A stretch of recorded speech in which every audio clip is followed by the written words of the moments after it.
Hey. All right, what's going on, guys? We are live for another AEW Rampage for January 14th, 2022. Let's get it. Adam Cole, baby!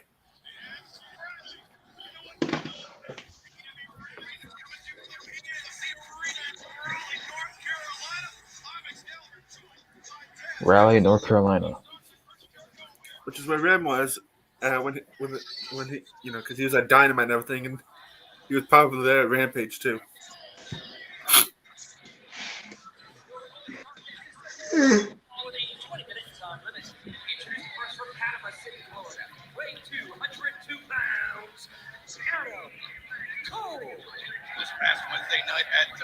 With Britt Baker on the side. Yeah. Cassidy and the best friends have not forgotten about how Adam Cole has tried to humiliate them time and time again. But Adam Cole got the upper hand, dropped the boom on Orange Cassidy. That was worth the only fireworks, Taz. But if you look at Adam Cole, he's got Ooh, the Dark Horse. team around him. Also, Hey, Dark Horse. Cole's girlfriend and tag team partner against Orange Cassidy and Statlander this Wednesday on Dynamite.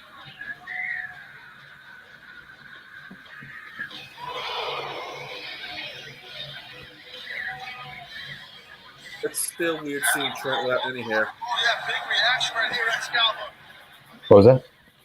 It's still weird seeing Trent with no hair. Oh, North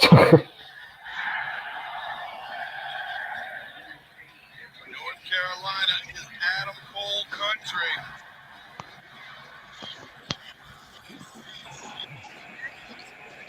Hey, what's up, guys? yeah.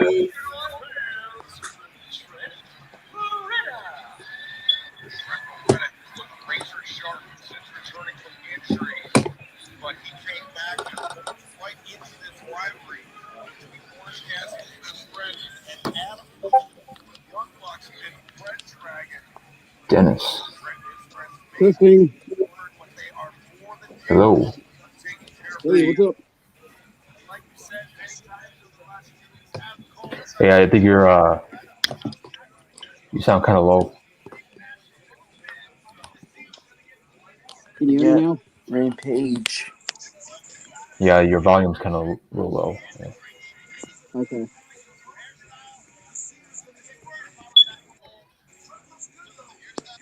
Give me a second. All right.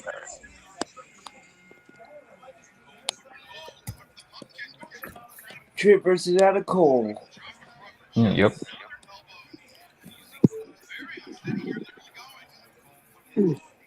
Anybody hear me now? A little bit better. Okay.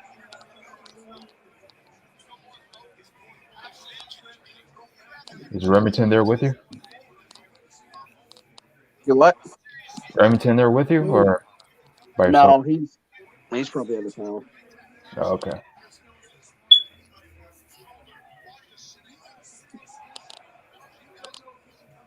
The one that was there with Remington at AEW just a few days ago. Lucky freaking, Oh, I left so.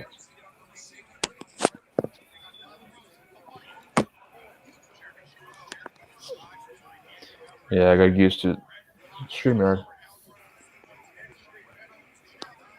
Hey, Ram. Yeah, right.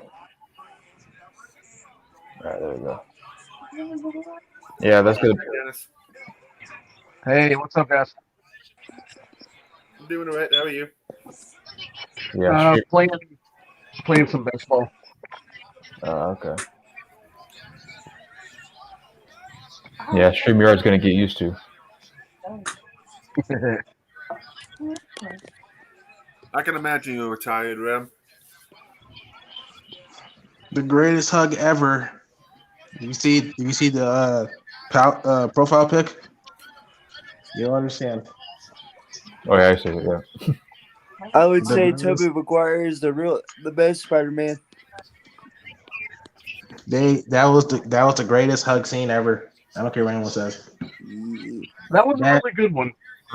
That is. Have you seen No Way Home? Yeah, we would use Oh, we got two Dennises. What? I don't know why they're showing Yeah, me looks like a more. glitch, bro. Yeah, we got a glitch. Yeah, we do. Sorry. I'll come back. Yeah, man, StreamYard, it's weird sometimes, bro. I haven't really had any issues with it. Yeah, sometimes it messes up for me. Yeah, I can hear y'all. Yeah, have you seen No Way Home, Dennis? Yeah, I've seen it, bud. Oh man, that movie was amazing, bro. It was. I like it. Dude, man. If I could go to the movie twice or more than once, man, I would totally do that for Spider-Man No Way Home. Right. Adam Cole almost thinking got Panama Sunrise on Trent on the floor, but thinking he got back body dropped onto the floor. Oh, that was Yeah, nice, we Cap.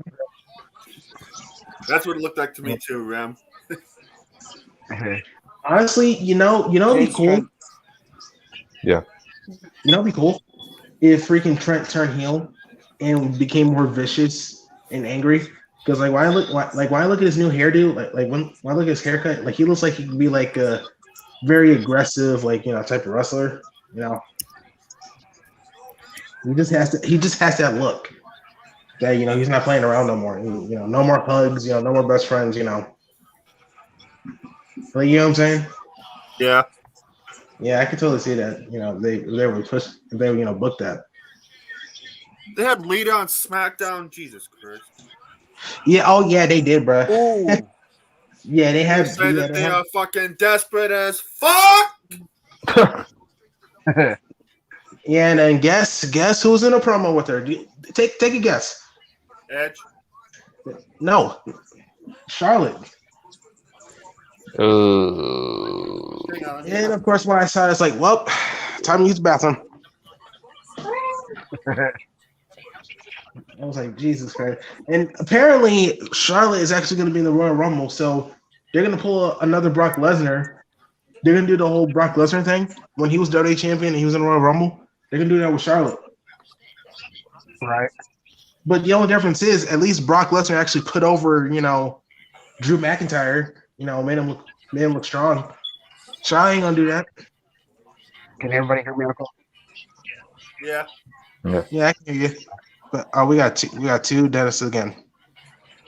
Oh. Yeah. But yeah, man, like Charlotte's not gonna put anyone over. Come on, man. Yeah, she is. Yeah, whatever. I'm a natural born hooker. I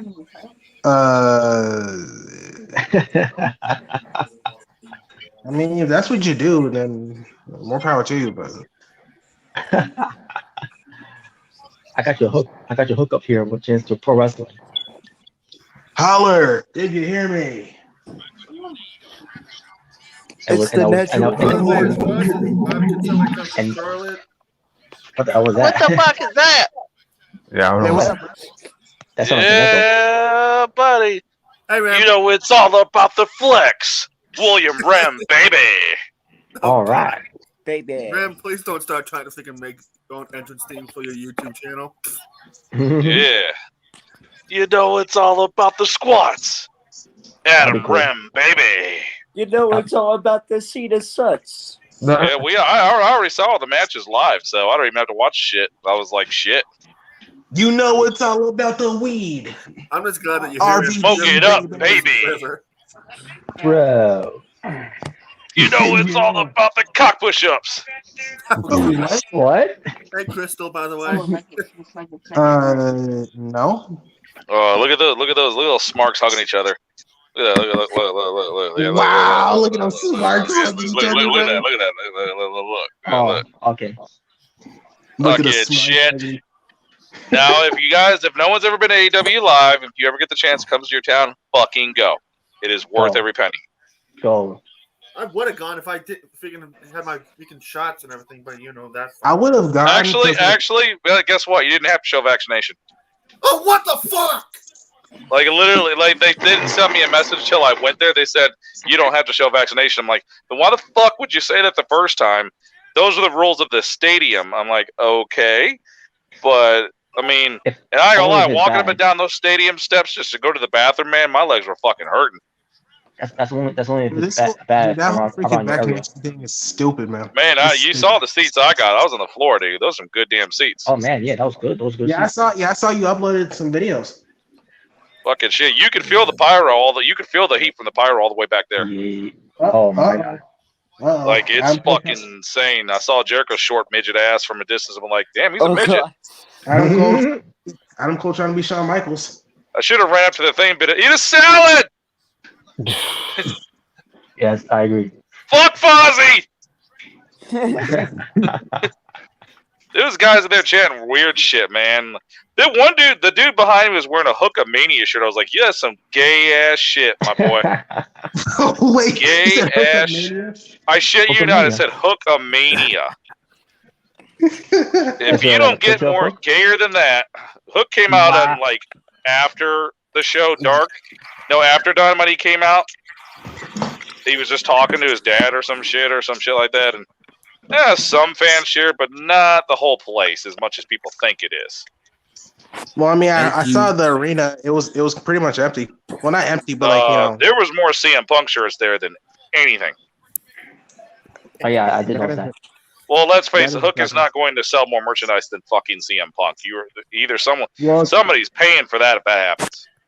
Well, duh, because Hook just started. He hasn't done anything. Like, people are all on the Hook train now because it's like the Dominic effect with Rey Mysterio's son. He's a top one. Well, I mean, let's be real. He got over because of a meme. The whole "Send Hook" meme. That's what really got him. Like, it's so fucking.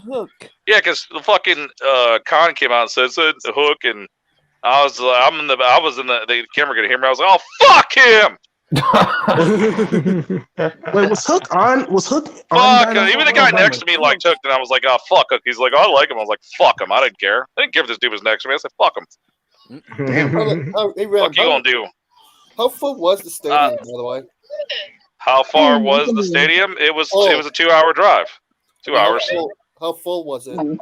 Okay, how's that working now, though? It's working good now. But yeah, Dennis, we were already at this show, so we've already seen this. Yeah. We really had a good time. Him it's worth the drive. It's fucking amazing and is worth every penny. Look, guys, no joke. If you guys get a chance to go to an actual arena like we did, you will have the best time in the world. You'll be. Oh yeah. I'm serious. You'll be a 5-year-old kid when you get there. You're like, oh yeah.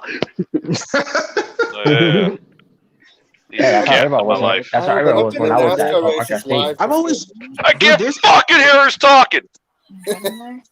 Oh dang. I've been in NASCAR races. Yes, Mark, shut up. So fun. Yeah, Smarky-licious. Smarky-licious. Dude, there was motherfuckers in the line. There was motherfuckers outside the line. More events. There was dudes outside in the fucking line wearing Jim Cornette shirts. I ought to kick their ass. Oh, Get the fuck out of here. Shirts, bro. Yeah, there's Jim Cornette shirts in there. I was like, get the fuck. Toilet paper. I wouldn't even use that shirt as a nut rack. We had some weird people in line, dude. Rim's not even good. I met some juggalos there. That was pretty fucking cool. I got some whoop whoops. Cool. Yeah, we got a bunch of those. Yeah. I was waiting for one of those Jim Cornette guys to go outside one of those porta potties so I could have knocked the porta potty up with his ass in it. But look, it's all about the BAM! Adam Shatter, baby! We were literally having a good time. It's the people that were sitting beside us were doing nothing but drinking. So we were trying to like being all hype and shit.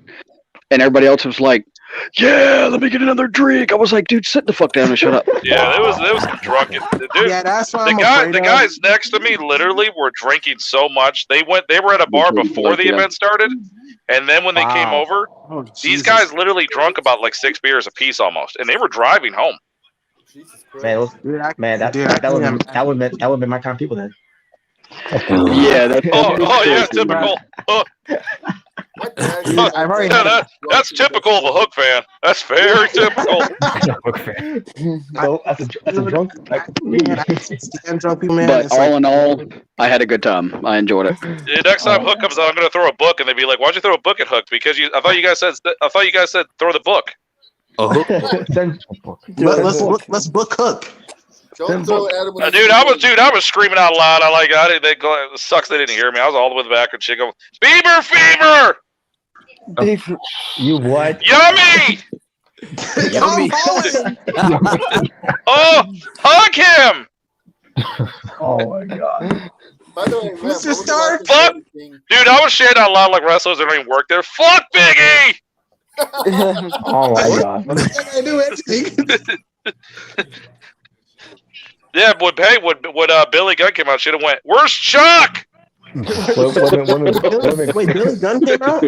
Would have been great if he was Steph. Yeah, it was on Dark because we saw Dark, Elevation, and then we saw Dynamite, and then we saw Rampage. They showed 3 shows. Yeah, they showed 3 shows. Especially when I went there. Okay, I get it. No, Britt Yeah, Baker it was kissed really Adam Cole, awesome. and one guy behind us was like, "Keep it PG."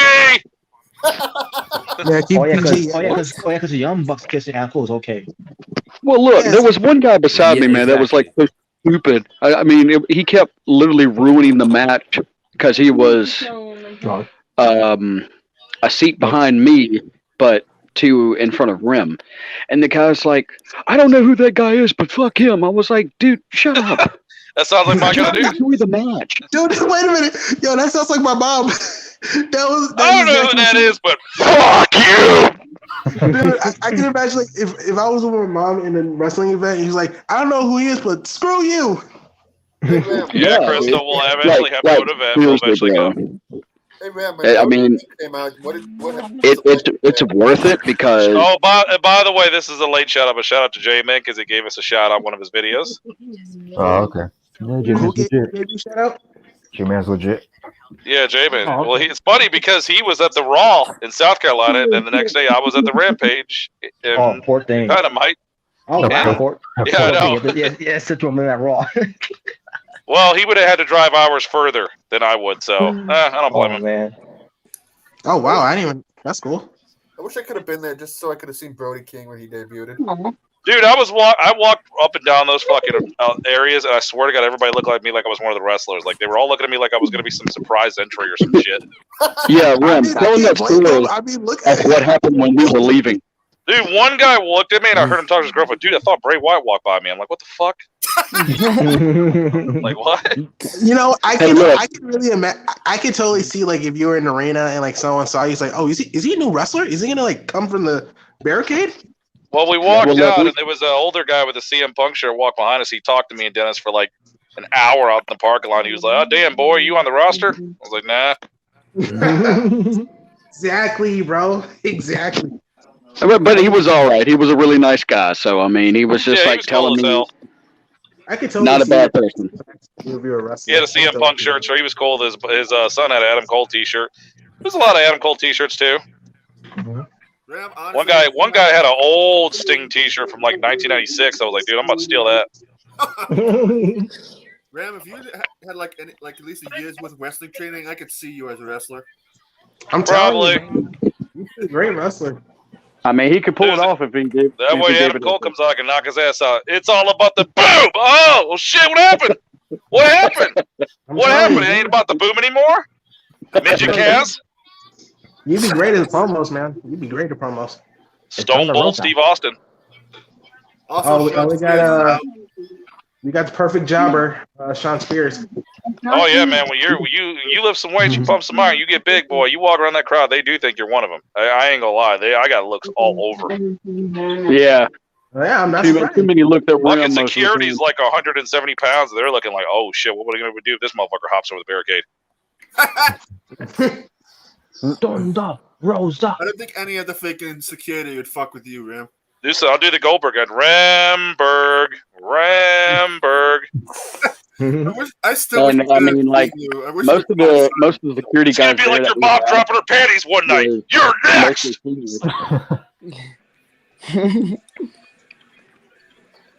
Sting came out, dude. I was the loudest. I had to get my camera out. I had to when he came out. I was like, oh shit! We were little kids when Sting came out, man. I already knew.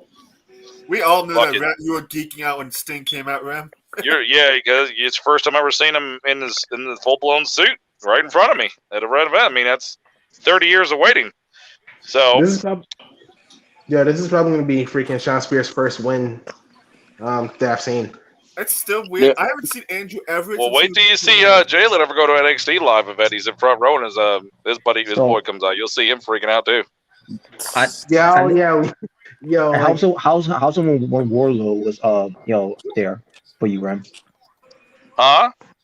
How was Warlow when you saw him there?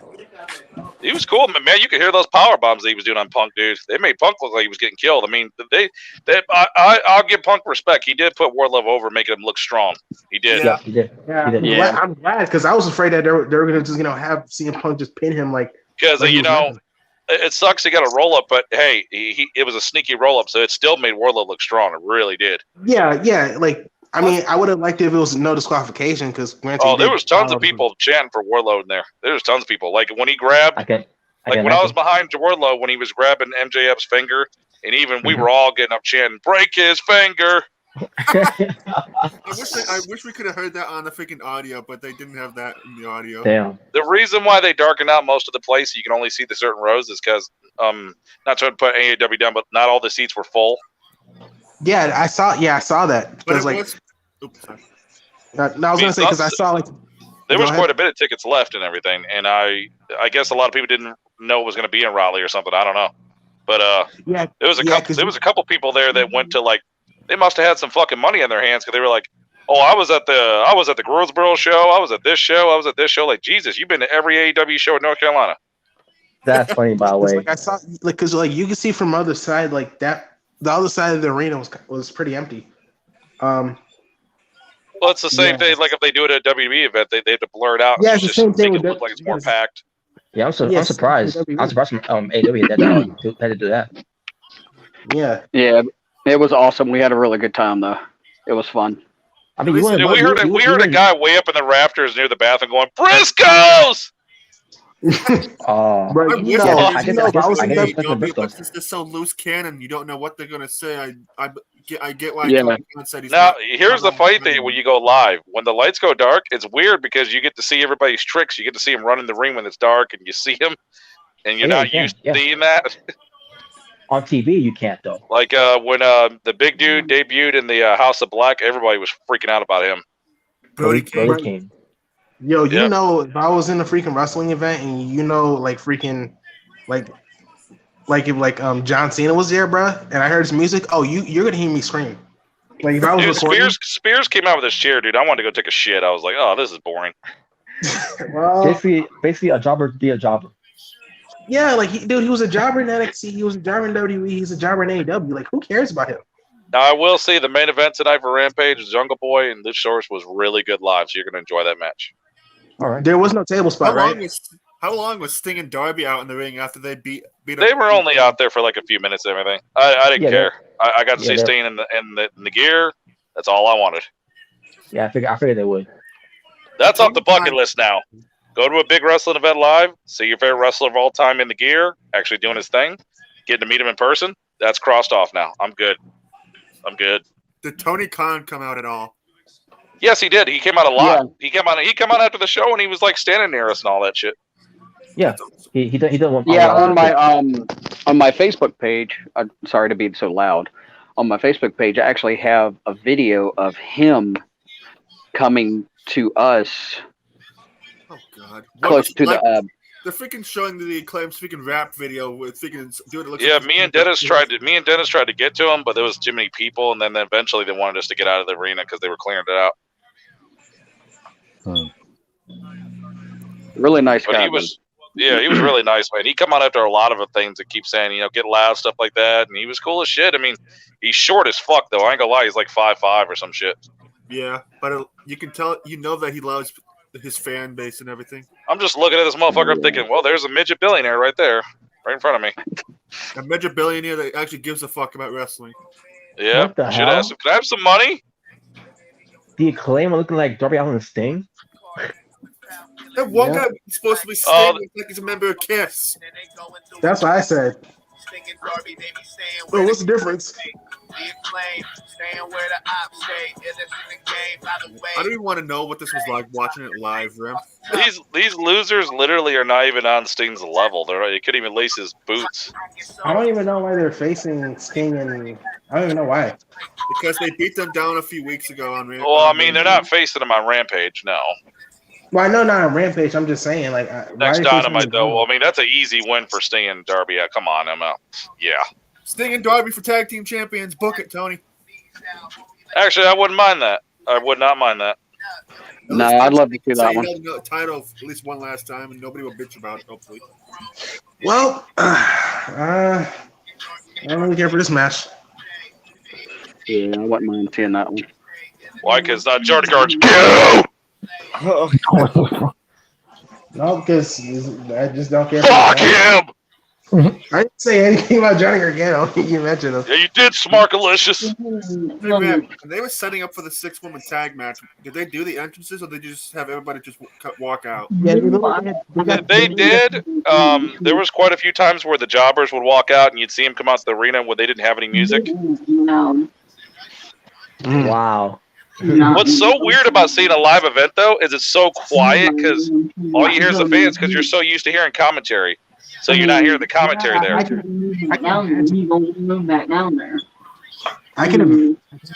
like, you know, not hearing commentary because I'm used to it. That's my girl, Layla Hirsch. Yeah, I really People, Ram. You guys know that Layla Hirsch is legit? In mind. Fucking motherfuckers wearing Jim Cornette shirts. You ought to get the shit slapped out of your ass. You're showing that micro stink thing that they're showing right now? Oh, I'm ordering that shit. I am ordering that shit. Oh yeah, they're literally showing the Sting thing. I mean, I. Go ahead. Does it look like there's somebody wearing a Seth Rollins shirt in the crowd? I didn't see any Seth Rollins. Well, maybe I didn't. I didn't get to everybody's shirt there. I mean, I can imagine seeing some WWE shirts in an AEW event, like, you know. I mean, Sadly, there was some. That was about it. I mean, I'm not surprised. You know, like, I'm pretty sure, you know, it's wrestling. I was talking to quite a few people there. I was complimenting everybody in their Sting shirts, and everybody that walked by me in the orange Cassidy. I was like, "Love your shirt, man. Cool." The one dude that was only a few seats away from me wearing he was wearing the Waldo costume. Did y'all see him? Yeah. Oh God, yes. I thought that was hilarious. The Waldo. I was like, "Yeah, Waldo's here." Yeah. Yeah. There was somebody wearing a box over their head with eyes cut open. I don't know what it was. A cardboard box. I saw that. I think I saw What was that that. about? Some dude told me that was Chris Sabin in the crowd. Huh? What? What?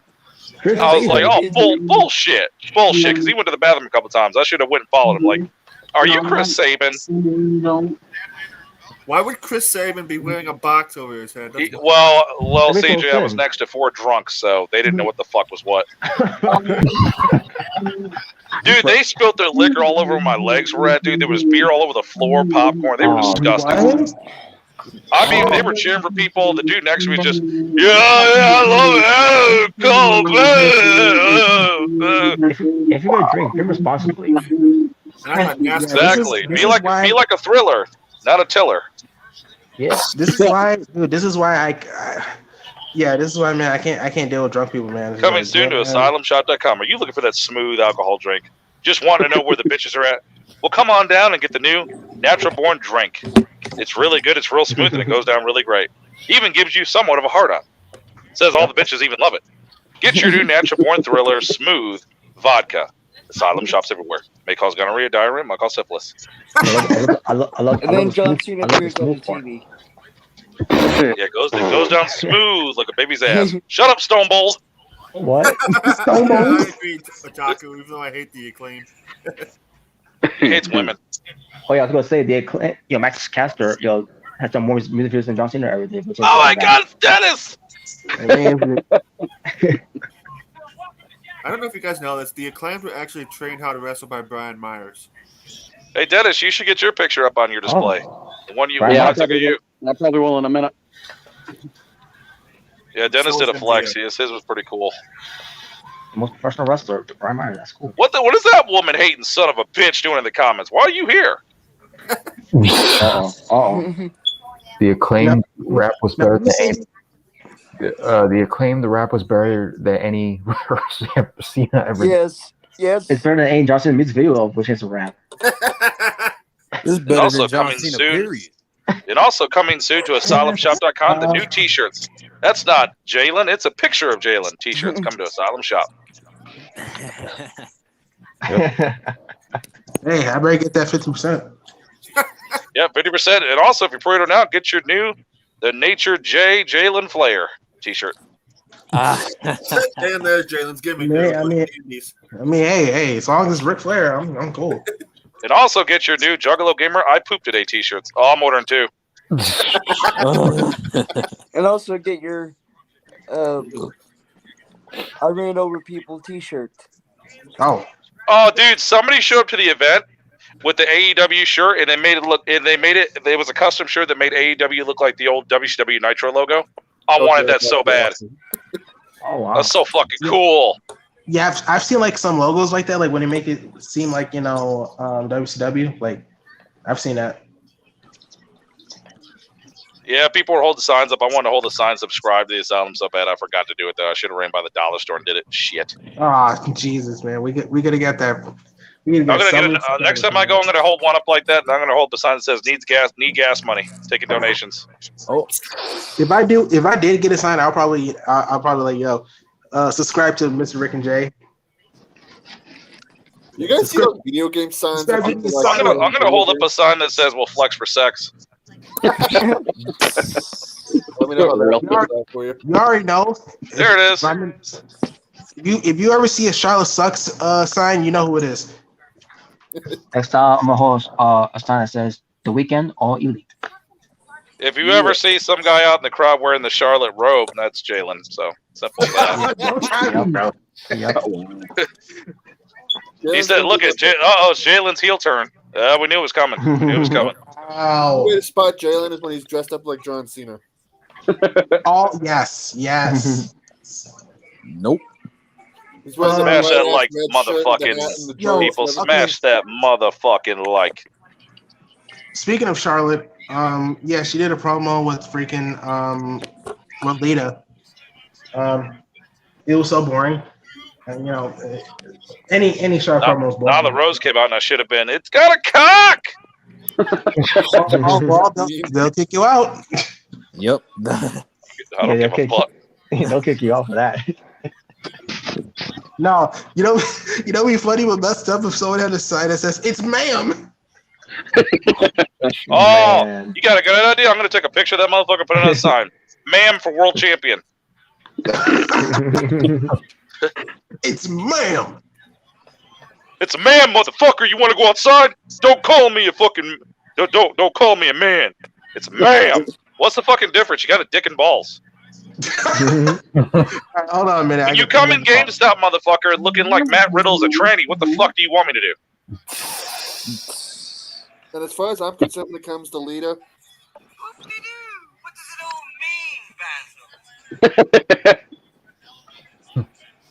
that's how I feel. What the hell with that shit? Power memes. That was Austin Powers. What the fuck is that shit? What the fuck? What kind of show was that from, buddy? And you pay all the bills. Nothing. I can only imagine watching this match live from the women is probably a botch fest. Well, when it involves two dumb blondes, I agree. Why? There ain't no two damn dumb blondes. You're racist. What? Hey guys, do y'all know anything about AEW being on Peacock maybe or no? No. No, WWE Network is on Peacock. Yeah, I'm about to say. There's got to be some kind of network that shows the episodes. I mean, I know guys on YouTube record the episodes sometimes. I know Holy they've been talking about how AEW might be getting a streaming thing at some point, which would be nice. Yeah, I need want to. to check it out because I want to see it because I thought it was really cool. Yes. Yeah, I'm trying to get Dennis to keep up with it and everything because he's missed a lot of it and everything. That's why I had to explain to him a lot of the characters when we went there. It would be awesome if they could actually be able to have every episode of Dynamite freaking from start to finish. Yeah. Well, because Rim gave me a few videos to watch, like Dark Elevation, I think it was, or All Out, or something like that. It was pretty cool. I enjoyed it. I still need to get the rest of the AEW. Yeah, he's been watching Orange Cassidy, a.k.a. Macaulay Culkin and Wrestler. Ooh. Fuck you, Dan Lambert. I don't want to. Fuck you. Is he out there Dan now? Lambert's the shit. Let's go. Google Me came out in the crowd. Google Me came out live and shit, and I was back, and I was in the background going, Google me! Google these nuts! Are you kidding me? You guys see anybody with replica belts? Go. Yeah, I saw my big gold belt all around, and a guy walked by me with the, oh, dude, I got to hold his belt. He walked by me with the NWA Championship belt, and I was like, oh, I love your belt, dude. That's fucking great. Why did they have to win? If I would have saw a guy walking around with the Divas belt, I'd have been like, yeah, you need to get out of here.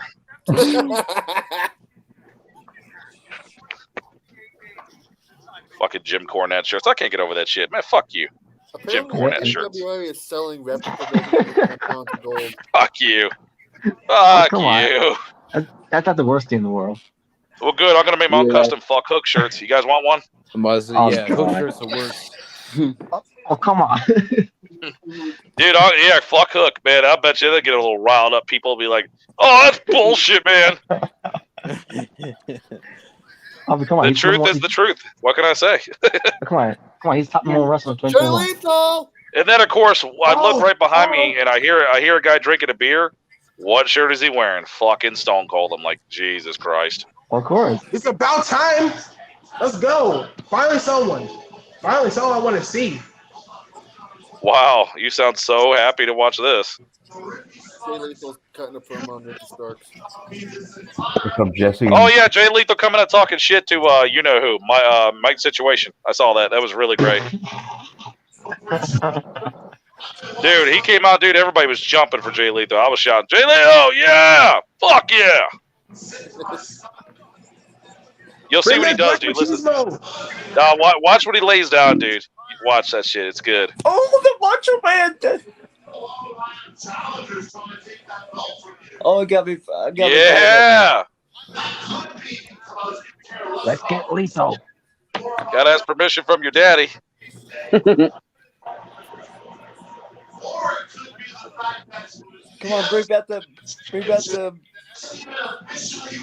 the Macho Man gimmick. But it does mean the world to you. And for that simple fact, Ricky Starks, I won it. So I'm issuing a challenge to you. Jay Lethal versus Ricky Starks for the FTW. Let's do it. Let's do it. Take that belt off his bitch ass either. Fuck Mike Situation. Oh, come on. What's up, Jesse, in the chat?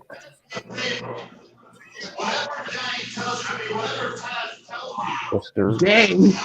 Whoop Wait, to the so you whoop. tell me, Oh yeah, you talking about? Do I gotta ask permission from your daddy Taz? I'm like, yeah. wait, so you tell me Jay Lethal's going to the FTW Championship? Yep. It's about time to actually do something with Jay Lethal. It's about time. Good, Let's go. we need to get it off fucking Ricky Smarks. What the fuck? Ricky Smarks. You already know that's a nickname on Twitter. Yeah, fuck Mike the Situation. It's all about the Lethal. Adam, ooh yeah, baby. I wouldn't mind him.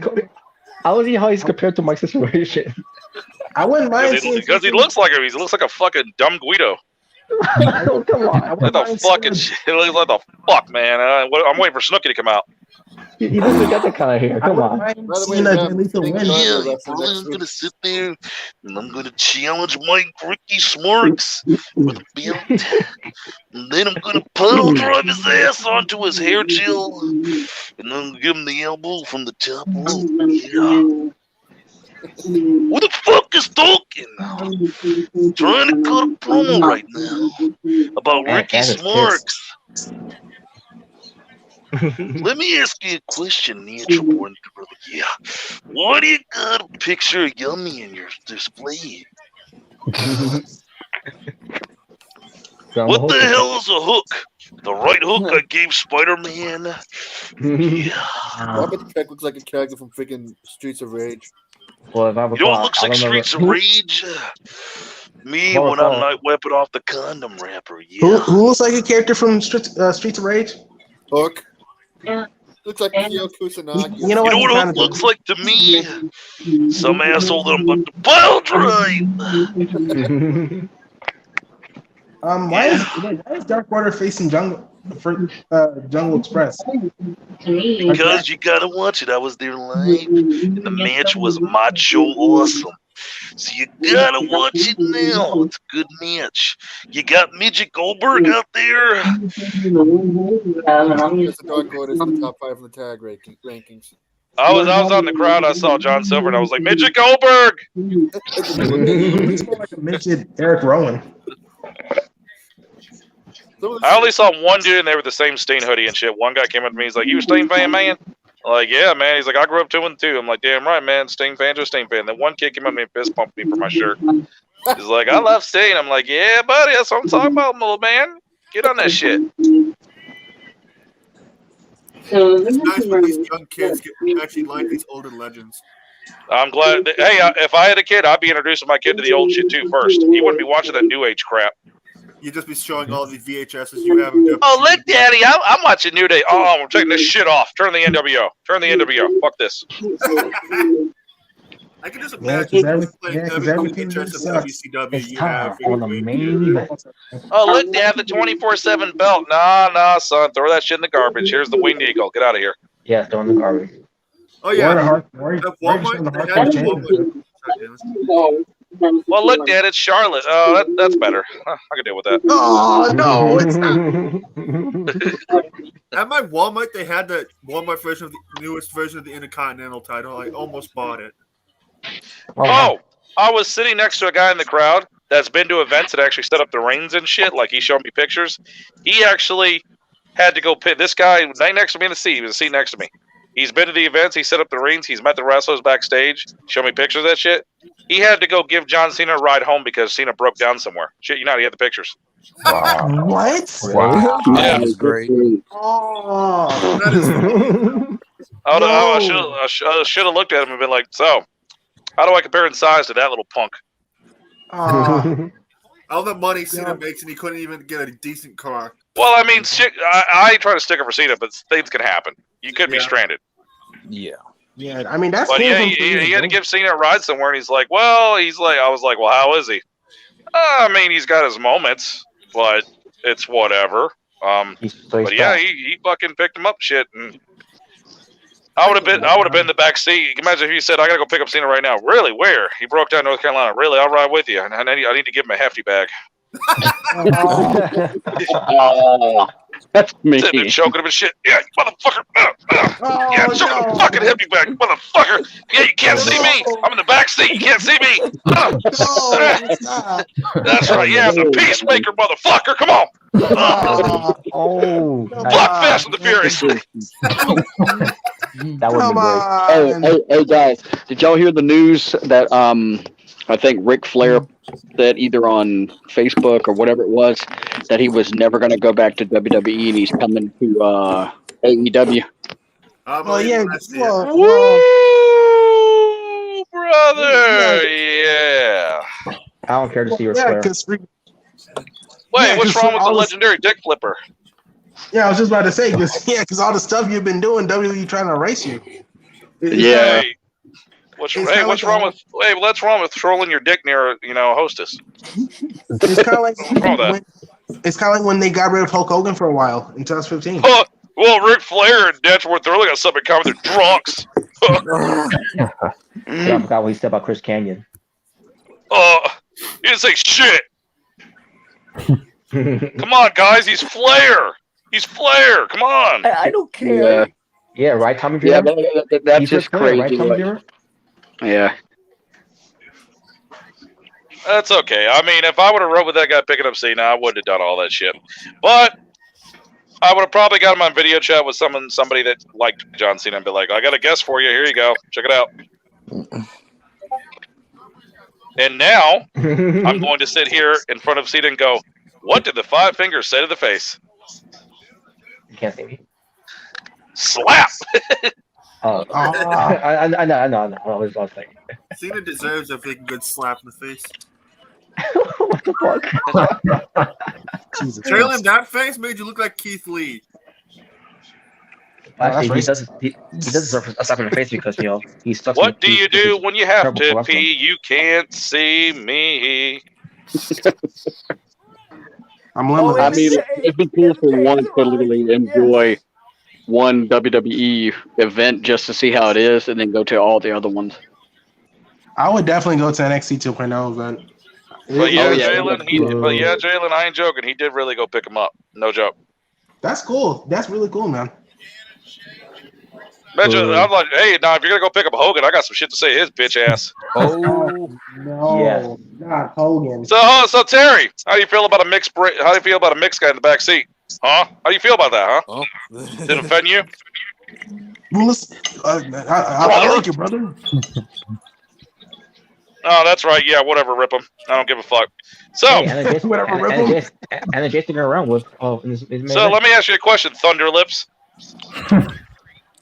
Did your wife leave you first, or did you fuck around first? Let's ask you this question, Terry. Oh, brother, it's none of your business. It is my business, brother. Hey Nick, check out MJ in that leather outfit.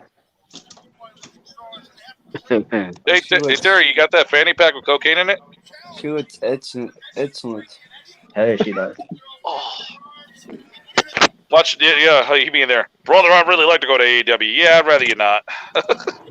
Hey, Ram, how many people around you were doing the whole Jurassic Express thing with their arms and everything? Oh, I was doing it. We were all doing it. Except for, they had us so squished to each other, I couldn't physically move my arms to the other guy. I'd be hitting people in the face. Like, we were so close to each other. They were deserved anyways. Yeah, they were drunk doing fucks. Luchasaurus. Like, the dude next to me literally looked like a drunk version of the lead singer of Fall Out Boy. That's what he looked like. That's harsh. It looked like Fall Out Boy on a budget. That's what it looked like. That's even worse. 82. No, you know what? Watch somebody say, hey, somebody throw something in the ring that sucks. Throw a copy of 2K20 in the ring. Somebody just throws a random I'm on copy. a podcast, like a live cast of with Rim. Huh? Yeah. Hey, Rim, Jason says, hey, buddy. Hey, Jason, what's up? Stay sexy. He said, hey, what's up? Stay sexy. I need some milk. Oh, dude. So one of the wrestlers went. CM Punk went to the table, and I was in the back. We're going. He needs some milk. Oh God. Yeah, the event that we went to, man, it was so cool. We had a bunch of guys saying like Luchasaurus and some other kind of. Oh, Penta came out, dude. I was marking out for Penta, dude. Yeah. Oh, yeah. I said you. And I think one of the guys that faced Matt Hardy, I can't remember who he was. He looked like a skull or something, but Penta. Penta. Yeah, they were having a cool last time. I liked it because Penta's gear on Dynamite kind of looked like it almost reminded me of La Parka, the way it was designed. Oh yeah, You know I agree. LaParca wrestles, right? It won't surprise me if he's influenced by La Parka. We need to have a whole pay-per-view where the whole asylum goes to the live event. There is a good meeting. Ooh, so that'd be great. When I saw that with Penta, looking like Don't sit me next to a taco. He hates women too damn much. I'm gonna get pissed. Oh God. But I'd when I saw be next to Robert and be like, "Hey, what's up?" Parker wrestles for MLW. Nick and Nick sit next to each other. I'm like, look at the tag team unite. Look at that. Yeah, tag team champions. Huh. Somebody walks by me and Christian. Oh, look it. It's Bruce Banner in the fucking Hulk version of the groan. Ha ha ha ha. Wow. What? Ha ha ha. Funny. Yeah. Holy shit. Shut the fuck up, Rem. I think you're doing double time now. Oh. Good Okay, seeing you to the live event. Get everybody there, man. They had the shirts and the merch there, but I think like the only shirts I wanted to get was like the shirts that usually say I was there, live event shirts. Yeah, there Yeah, was those a are pretty bunch of those there. I wish I could have gotten that CM Punk one from when he debuted. They had a Yeah, bunch of new that ones. one. Well, he's talking about the one that was when CM Punk debuted, Dennis. There's actually one that is his logo, and it actually has on the back, I was there. Yeah. Oh, nice. Yeah, those live event shirts are going to be hard as fuck to find. You know scalpers are going to put those on eBay for a lot of money. Yeah. More likely. Because they're Cocksuckers. Because they're too lazy to go get a real job.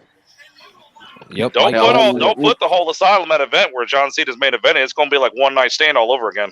You know be if good, I'm man. there, you already know I'm gonna catch that shirt and take it. He's the only fan in there catching the shirt. Everybody else saying, "Shut the fuck up." I'll be the only one. I'll be the only one there. Where's Edge when you need him? Yeah. I'll be the only one like, man, screw that man. You the man, John Cena. You the man. Could you imagine people recreating that one wrestling show where they just chucked every single chair in the arena in the ring? What he meant to say is, "You're the woman." I would laugh if people just started chucking chairs into the ring just at every show from now on. Oh, I would hate that, bro. Especially if I was a wrestler, but nah, bro.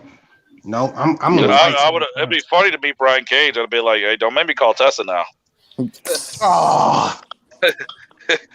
You gonna get an ass whipping, boy. You gonna get that ass whipping. You gonna learn today. You gonna learn today. Sorry, bad enough you lost to freaking Darby Allin. Now you're gonna remind him of Tesla. Look, I'm the type of me in the crowd where people are going, "Save him! Save your career!" Please.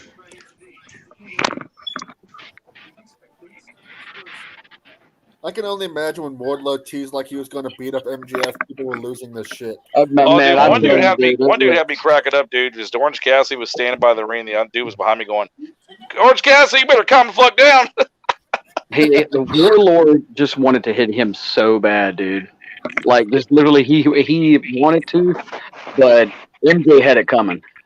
I was literally yelling on my Oh, yeah. I wanted Wardlow to beat up MJF.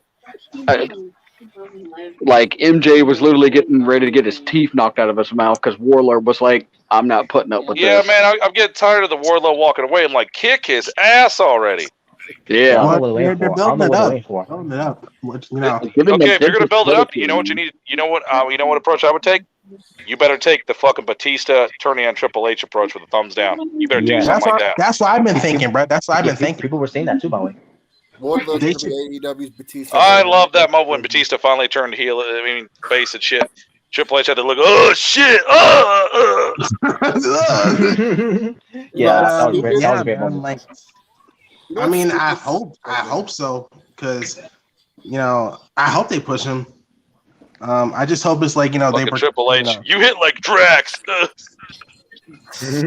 just hope that they when they split MJF and Wardlow, it actually does something for Wardlow. Batista held the world title 2 days longer than Triple H. Oh fuck, Warslow. I don't even know much about MJ, but holy shit, man, the dude is like he plays a lot of people. Oh yeah, well that's what he is. He's the big mouth and every damn thing. Now I was happy when Lance came back. That was good. Oh hell yeah, that was great. Cat was losing her shit too. Oh man, that was awesome, dude. And when you actually see him go through that chair and shit, I was like, damn. Because man, when you're live, man, you hear the impact of those motherfuckers hitting the ring. You hear that boom. Oh yeah. Yeah. He turned heel and he betrayed. He took out Hangman. Okay, I got to catch up on it, and I got to figure out who Lance is because I got to catch up. So how long did it take Hangman to get back up and limp back up the ramp? Shit, when Britt Baker come out, I was marking. I was like, yeah, that's my girl, Britt. Yeah. Yeah. DMD. I want to say something real quick. What was it like when Adam Cole was in the ring and they did that whole thing between them? Oh, everybody was doing it. That's when the one guy was like, keep it PG. It's like it means about time they actually, Oh man! And when Sheeta got her leg fucked up, we were all booing because that was bullshit. I was like, ah. Well, that's where it is for you. Oh, one guy was in the background going, "You look better with your head shaved." Oh come on! Straight Edge Society. I do want to give him. I can imagine like when Lance came back. I can imagine. Hope you don't land on your head again. Like I can imagine someone saying, Oh, dude, yeah. That reminds me, I should have made a sign saying, "Lance, don't jump again." "Yeah, exactly, bro. Yeah, don't do a moonsault again, please." Well, hell, we saw one of the wrestling matches that was like Sammy versus some other dude, and we saw like a preview of a match they had before, and one of the guys did some kind of wrestling move or whatever, and it looked like the guy had done a cartwheel, but it was a DDT, and I was just like, wow, it looked like he broke his neck or something. Like a tornado Yeah. DDT. Well, that's Yeah. why everything looks so much better in person, man. You know what would have been even better? Is if you would have saw the Weekend get in the ring and pile drive 6'9". Book it. Yes. Yes. Probably. I That was think awesome. that. Yeah, just some of the like. It was so awesome to kind of be at an event like that, and when you hear them land on the ring, you're just like, "What was that?" And then you look at the ring, you're like, "Oh yeah, there it was." It was so Yes. freaking awesome. Man. Yeah. I wish somebody would build a ring that sounded exactly like WCW's rings. Hell yeah. Well, I agree. mean, you could definitely get it. You could buy the cloth and you could buy the ring for it and just make your own. I mean, it's willing to do. And that sound yeah. of the ring, that was great. That was classic. dude, I wish that you- Conte came out and I was looking at that ass from a distance, like, yeah, yummy, delicious. You want to re-wrestle the ring? How it sounds? WCW made that work. Oh, well, there's a site coming out where they're making like an actual, I don't know what size bed it's for. It's probably a bed for a queen size or a king size. And they actually got the bed set of WCW Nitro where it looks like the actual cloth to the Nitro ring. Nice. Okay, that's awesome. I'm gonna buy that shit, dude. So every time you hop in bed, it looks like you're hopping in the ring. AEW. I know. Hey guys, when you get a chance, WCW, we're the big boys. Fuck. there's a cool event coming up around I think February 19th and the 20th. It might be outside or it might be inside. It's supposed to be the monster truck. Well, we might have to go see the monster trucks, Dennis. I've never got to see Monster Jam live. I'd like to see that. Yeah, I've came close to actually going to see one, and I mean, I've seen Gravedigger in person, but I want to see Gravedigger in action. Yeah, a bunch. I came close to meeting him too, but I was just kind of like, what? I mean, I don't even. I remember somebody asked me to go to NASCAR one time. I'm like, I ain't going to see no damn rednecks driving around in a circle. I don't want to see that dumb shit. I met Jim Cole. I like to get my damn car and drive around NASCAR. We drive in a fucking circle. Woohoo! Most of the people go for the beer and the women mostly for cock beer. Jim Cole, the dude who drives the event. Yeah. Hey, you remember that shit, man? All you gotta do to get rednecks excited is, here you go. Go buy a bunch of shitty cars from the junkyard that still work, paint numbers on them, and let them drive around the mall. There you go. NASCAR. Yeah. Or they'll literally go to the event just to see car crashes. That's like a My name's Jeff Gord Chevrolet. I love driving my car. Yeah, if I want to go see a real cool event, I'd rather go see something like Gran Turismo, something like that. Yeah, I've always wanted to see Monster Jam, dude. So we gotta look up the ticket, see how much that shit is. I want to go to see that. I've seen it a bunch of times. Oh, Dennis, I looked up the PNC Arena, dude. Right after we left, there was a Hurricanes hockey game. That fast. Damn. Yeah, that's how quick that arena moves for events at PNC. Yeah. I should have snuck in the back where the wrestlers were and just tried to sneak up to Steen's trailer and be like, "Do you remember me from Wilmington? I remember you." Come back. I'm a big fan. Okay, call security. Please don't call security. Look, I need to get a picture with you in the paint too. Please. Yeah, whenever y'all get a chance, I mean, if y'all got any kids, you can take them up there to Raleigh for the Disney on Ice or something. It's pretty amazing for. I would have had to get CJ a birthday present. I'd be like, CJ, I got you something autographed by Sting. There you go. Happy birthday. This is a fun match. Oh. You know what would be fun? Taking DeConte off Sammy's hands. Come on, man. Let's just hope there's no table spot. Oh, never mind. I would love to take you-know-who from Sammy. He'd be like, "Oh, you taking my girl? You're a homewrecker." "Oh, no, I'm only doing to you what you did to a certain woman." That's all I'm doing. Yeah, pretty much. One thing I hate about Never mind. What's Smarkalicious? I was gonna say, I hate cable spots, and I also hate when people kick out Canadian destroyers. I personally think the Canadian Destroyer is so overused by everybody. It's so overused. What gave you that idea? I don't think they use it enough. That was a bot. That was a bot. Like ever since it came back, bro, it's just like it's used by everybody. I don't know about you guys, but I've never seen a Canadian Destroyer or a kick in my life. Just saying. Wait, that was a botch finisher there, and he couldn't kick out that, but he kicked out of a Canadian Destroyer. I just want to see a Stolt Bold Stunner.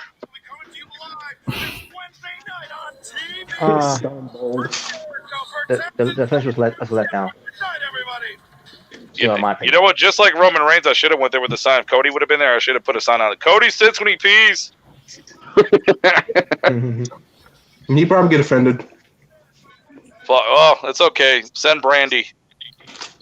No. Yeah. Fuck Hook. Send Brand. Yeah. I'm a black bitch. Brand. I'm a Hey black. guys, what's the title of the StreamYard we're doing? If Big Swole would have still been there, we should have made it Send Swole. No. Nope.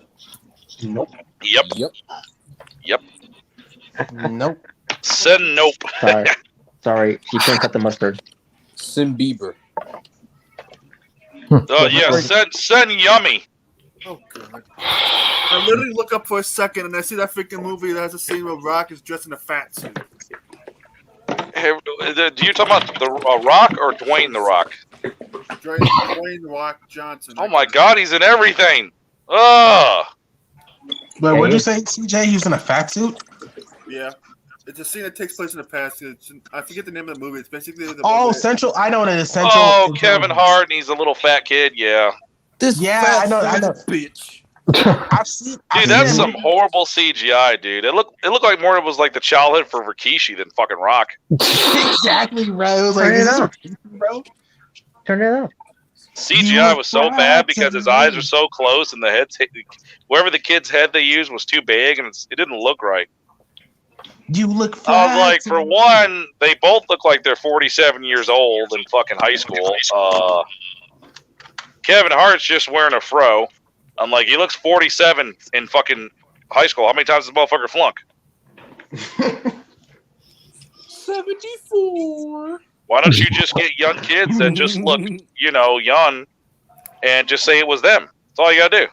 It's like I thought of something funnier in 24. Oh, Dennis, it's a Rampage Reaction Briefs, basically. That's what the title is. 25. AEW. A&W. Just went to the Dan house and signed a contract with A&W and you tried to sign with AEW. 25. If I'd have saw somebody dressed as Jim Cornette there, I would probably want to beat his ass. That'd be great. Oh man, fucking you know who came back out and everything. He played the music went dun dun dun dun dun dun dun dun dun dun. And when Jim Ross came out, boy, I was like, yeah. Oh yeah, another yeah. Other rim. Yeah, some echoes. All right. You imagine it's all quiet in the stadium. All you hear is some guy goes on and saying, "I'm wearing Tim's." Good to know. It was I got fun. fired. Randomly plays John Cena's music on their phone. Fuck that shit. Yeah, let's go. I got fired. Good to know. I know which phone I'm going to throw. Like the freaking whole arena is just quiet. Somebody's just playing John Cena's music on their phone. Everybody just looks at that person like, "What the fuck?" Like, hey, I respect you, bro. Respect. Play Yummy.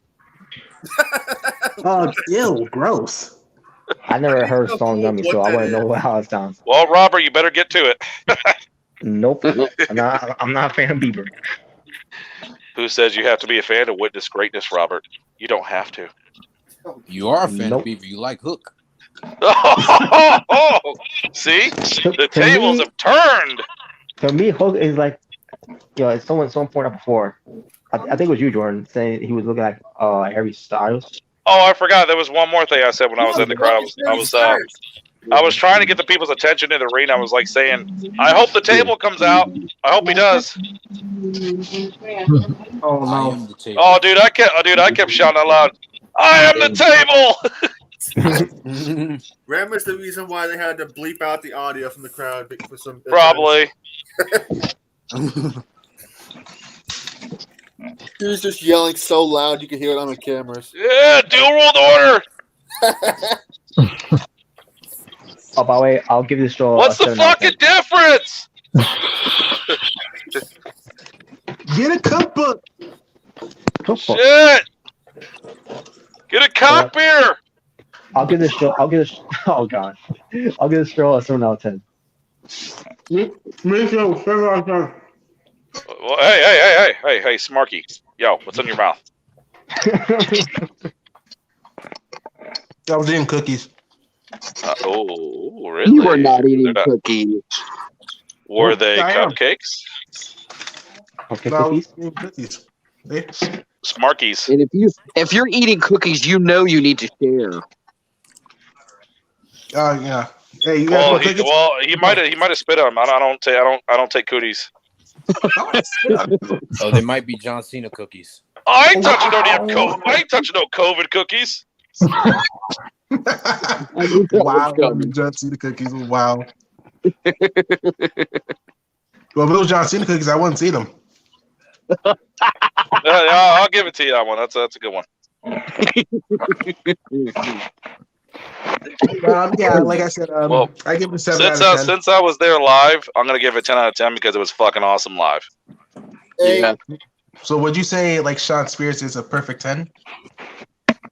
What do you think, 0.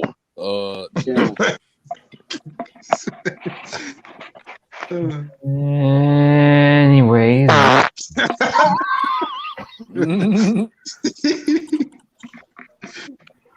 Seven and a half. Perfect 10 my ass. Fuck you and your damn dumbass chair. Yeah, same here. 7.5. Exactly.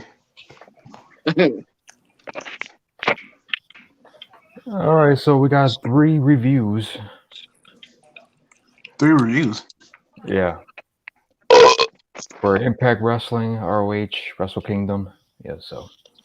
That's a lot of fucking reviews, my boy. Excuse me. Oh, it fucking excuse you. Wow. You nasty piece of shit. There's always those Cena fans, man. Wow. I'm saying, and they're very racist too. You see one of them looking at me in the bus, like he looked at me like I was a mixed breed or some shit.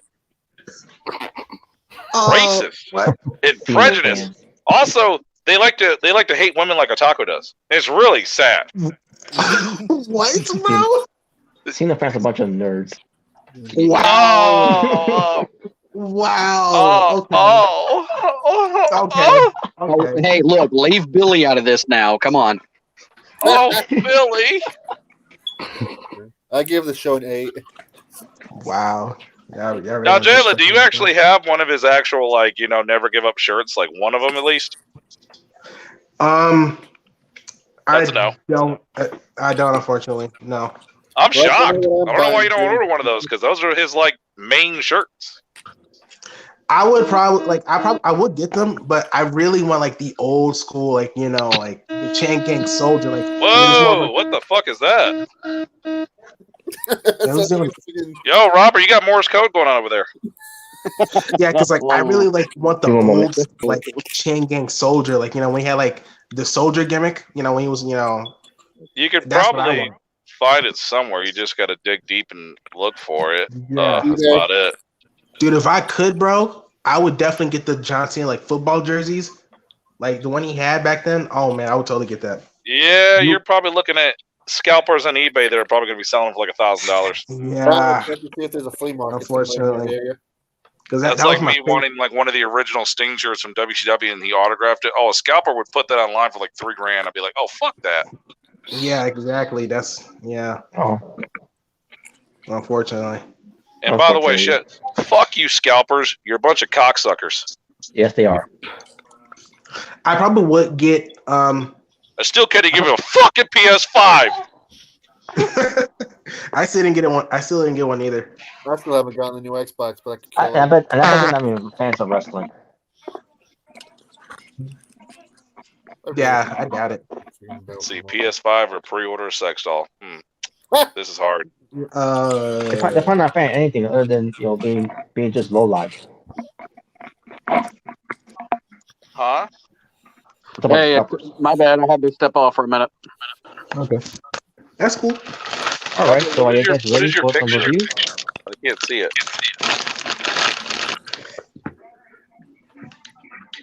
Hey, look, Dennis's nut face. Oh, Oh God! What the fuck? Read this. Yeah. That's right. Well, I mean, you admitted it with the middle finger. Yeah. What? I'm not sure. Well, this is me. Here I am. Guys, that's talking to you. All right, partner. So, am I ready for a review? Yeah. Fuck! All right, here we go. Yeah, I took my face off because people were talking about it. Oh. Oh, So, Ring of Honor had this final battle back in December 2021 in Baltimore, Maryland. It was one of their final. Who watches reviews. that shit? Oh, come on. Oh, typical smarks. Nobody watches It was one of the final reviews before they go hiatus. Now, I won't be they happy come- until Backyard Wrestling gets their own show. I want to book it. That'll be nice though. If they would. Which one you talking about, Ram? I just want to see a bunch of Backyard Wrestling lowlifes wrestling each other. Nick Gage. Fucking yeah, Nick Gage and a bunch of cokeheads in their backyard. Mom, maybe some smart foods. We're doing Backyard Wrestling. oh no. That's not over. Nick Gage is back there. I'm like, oh shit. Shawn Michaels on Wish. Here we go. Yep. Nick coming soon to AsylumShop.com. The best of Nick Gage, cross-eyed edition. Oh, quit. Gross. But yeah, so we don't know when Shawn Michaels, the Cross-eyed Chronicles. Ah. Oh. Damn. But anyway, continue, Robert. But yeah, but as far as Ring of Honor, they might be coming back on this year, and I'm not, but who knows? Anything. But hey, at least the belts are still around. We're chance to defend them. Doesn't matter where they go to defend them. But the opening match for the pay-per-view was Dragon Lee defeating Ray Horace, who's related to Rey Mysterio Jr. I don't remember if they're brothers or cousins. I don't remember exactly. Hell, I remember when we went there, Adam Page said he was undefeated, or was it Adam Cole? Adam Cole. Yeah, that's right. Yeah, Midget Kaz. Yeah. But Dragon Lee and Ray Horace had a match, 11 minutes and 20 seconds, with Dragon Lee winning. To me, the match was Hey, fine. is anybody able to watch the Sting and what other Darby match tonight? Supposed to be some kind of match coming out tonight on Rampage or something like that. No, they didn't. We were there, man. They didn't have the match. Remember? It's gonna be next week's Dynamite. Okay. Yeah, well, like, we looked at it and we were like, That's oh next week. shit. We were hoping that was them, but then Yeah, that's me. Yeah, because it was supposed to be a tag team match of women, and then the And that was a waste of time. yeah, but it was still for the fun. women. But the dumb blondes didn't do it for me. Y'all sexist, bro. You goddamn Y'all- right. What the hell? Some women haters, bro. What the hell? They had Layla Hirsch lose to. hey, Jalen, you gotta give the people the sexist they want. I wasn't happy about that. Layla Hirsch losing. Fucking proud of that? Huh? Who said that? I don't know. Hello there. What? Hello. No girls allowed. Says you. Yeah, this is a fucking sausage. Brother, I said that I don't want to win after Linda left me, brother. Yeah, my future wife says hi. Hello. Oh, hello. Well, at least I'll talk Yeah, in here. she's sorry about what she said. You and Hayden. At least we'll talk about it here because he would have been hating. All right, so Oh, give one more guess. I'm sorry. But yeah, the match was. I didn't care about the match that much because I'm still a little not forgiving about what Dragon Lee from 2018 what he did to Hiromu Takahashi. Where it changed to him doing that.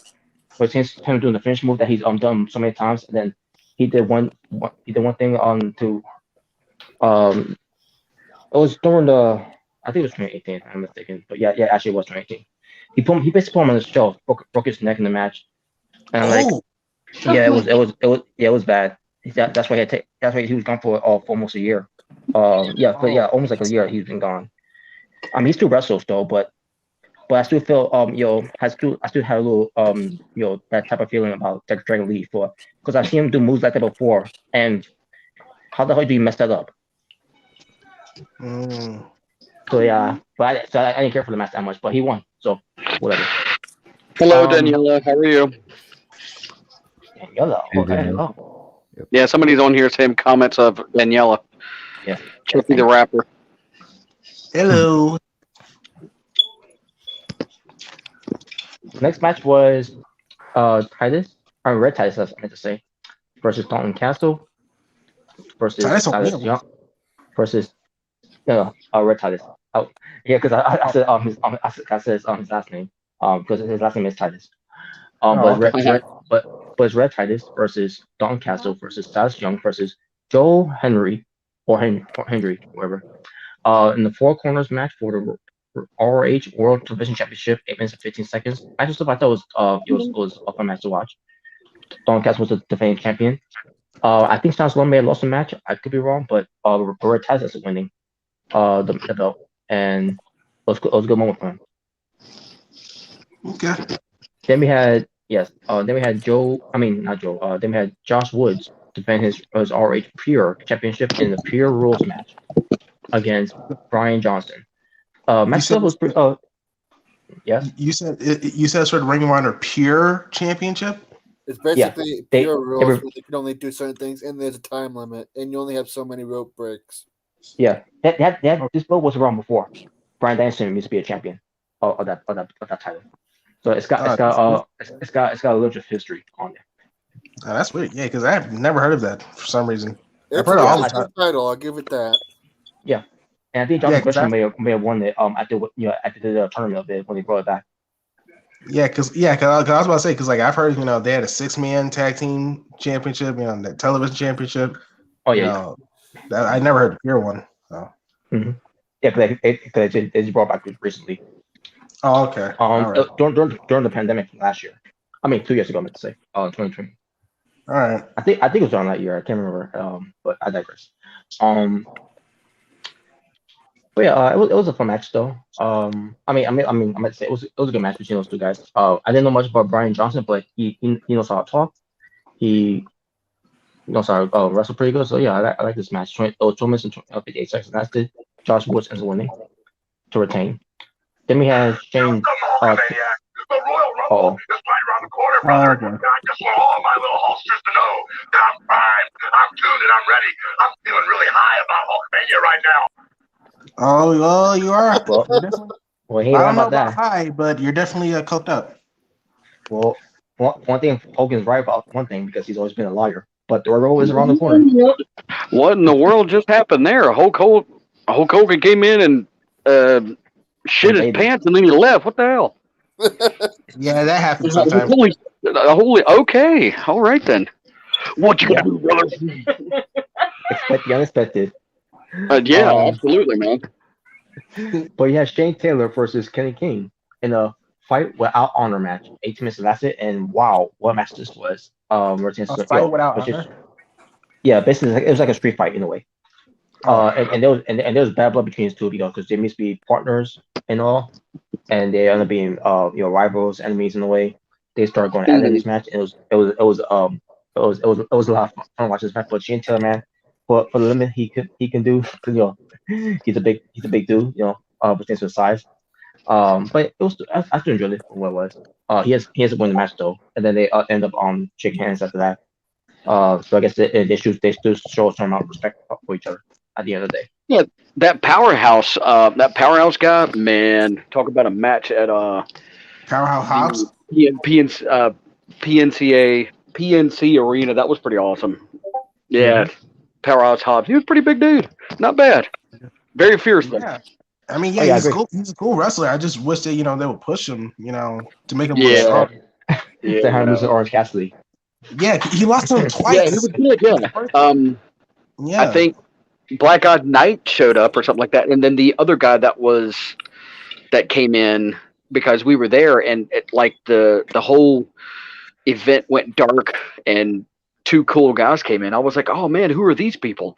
And this little kid sitting next to me was telling me about it. And I was like, oh man, they're awesome. And it's like, you need to kick up. I'm like, I know, I'm trying to. All right. Yeah. What's this? Oh no. Oh no. What's up? I'm here for that paper boy. Oh, don't you start with that. Why don't you come over here, Dennis? Come over here and rub some of my dick. Ooh. Yeah, I am not going to literally have fun with a popsicle Why from don't an you old come over here and let's play Swallow the Pills. Yeah. Nope. Have fun. Let's play You're a Smart Ass Bitch. Ooh. And Nicole Don't called tell us us. smarts in the comments. Yeah. Just talking about some of them paper boys coming over and giving me that oriental massage in the closet. Oh, God. So Here, you better stop puking over there, bitch. I'm gonna lay the fucking Hubert powerbomb on your ass. Oh, come on. Yeah, the Hubert elbows, the motherfucker. Oh, my Lord. Stop Da, da, it. da, da, da, da. And da. Oh my god. You have any Yeah. idea who's messing with the hammer? Oh, I want to say something to Robert. Fuck Yummy.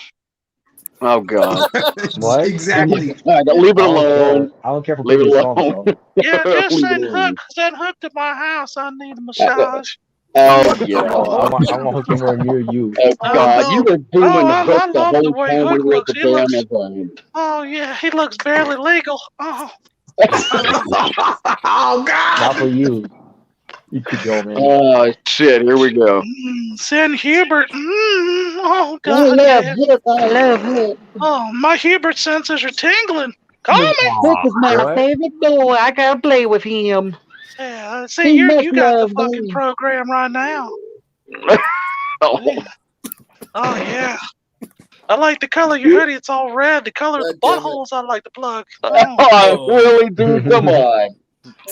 Yeah. All Hubert we do Mania is just running have a wild. second tune here, man. Yeah, coming soon to the asylumshop.com. Hubert Mania Running Wild t-shirts. Really, dude? Come on, man. Leave Hubert alone from Family Guy, man, or Futurama. I don't know what you're talking about. I am Hubert, some bitch. Anyways, call me. That's insane. And with that being said, moving on to the women's championship. Which there was Roxy, the defending champion, against Willow Roxy Nightingale. LeBeau? What? No. Oh, wrong bitch. Match itself was alright. I mean, Roxy was impressive. You know, I mean, I can By see the why way, she's y'all better get John Cena to call my number. I need some of that hefty bag. Oh. What the fuck? After I'm done with his ass, you won't be able to see him. Good to know. Bro. No. I'm not So your is- bro, bitch. I'll Goldberg your ass. Well, I know how you do that when you're walking. That was going. Oh my god. Yeah, every time people come in my closet, I'm gonna ask, who's next? Oh, that's disgusting, man. It's only disgusting if you take offense. No taken. Gross. Oh my god. But what else happened in Ring of Honor Final Battle? What else These happened? nuts. So yeah, Roxy retained the belt, which I expected her to retain. I mean, yeah, it was a decent match. Nothing bad about the match. I just thought it was decent.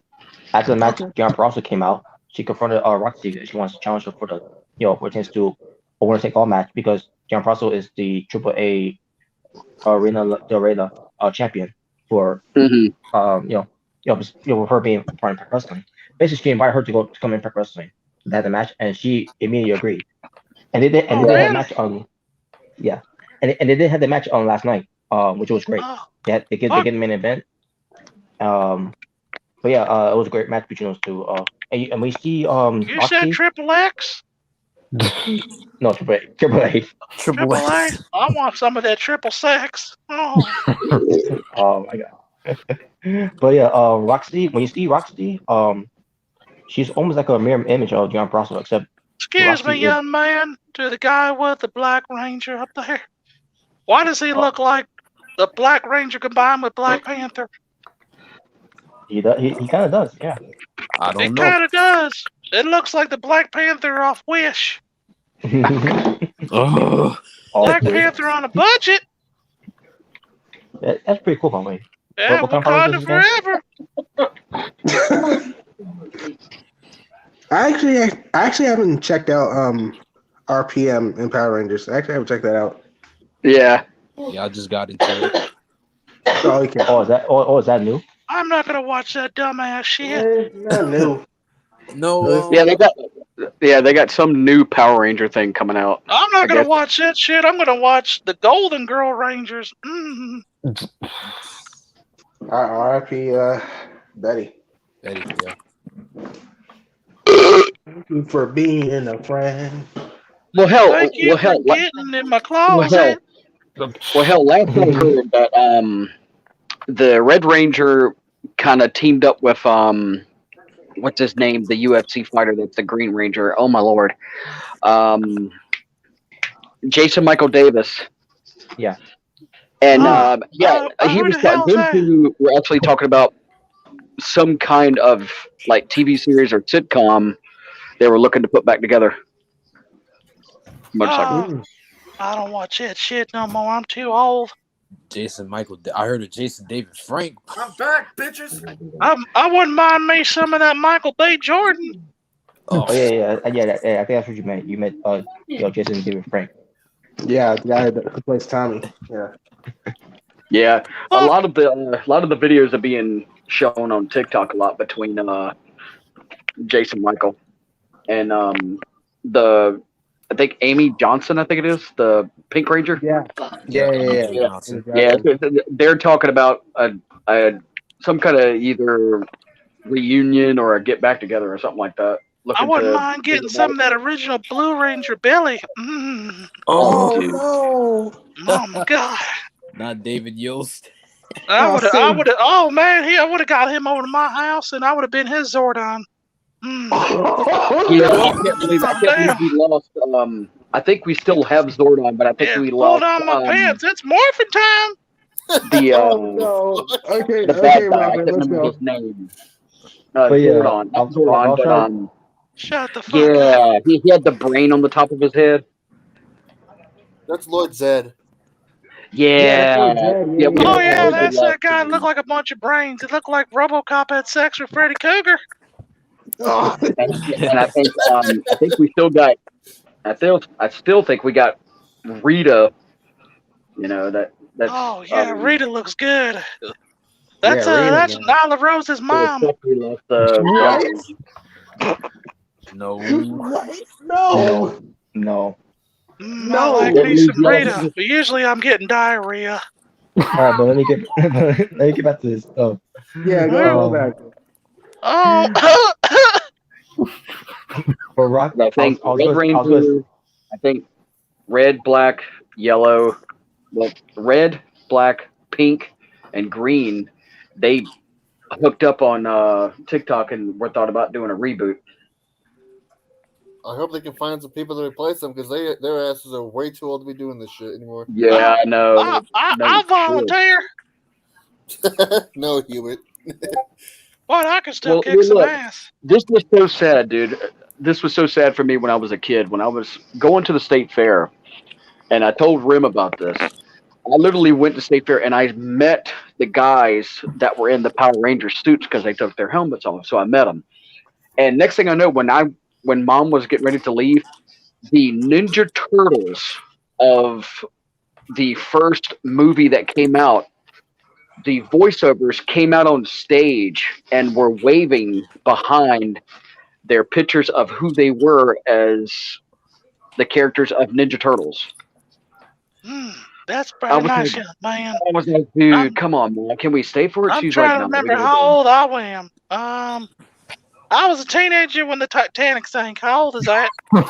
Oh. I was so amazed that I got to see him before I left there, but I didn't get to meet him. I just want some of that Billy. Or maybe give me Bulk and Skull. The fat one's really good. Oh. I could eat off his fat ass for weeks. Hey guys, we got any matches coming on tonight on AEW or no? He's nuts. They finished. Huh? The show finished already. Yeah, the show went off like 30 minutes ago. Yeah, I have to see if I can pull it up on YouTube. Oh, hold on. I just shit my man's depends. Yeah, I guess you got to put another pair on, dude. Oh, yeah. Give me some of your clothes, paper boy. Don't you gotta go get a glass of Tell Jason in the background to call me. He's laughing right there. I need some of that big old nice ass on my face. And I'm fucking out of here. Well, you get your ass going then.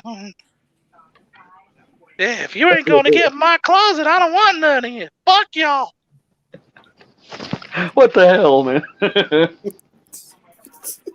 Every fucking time.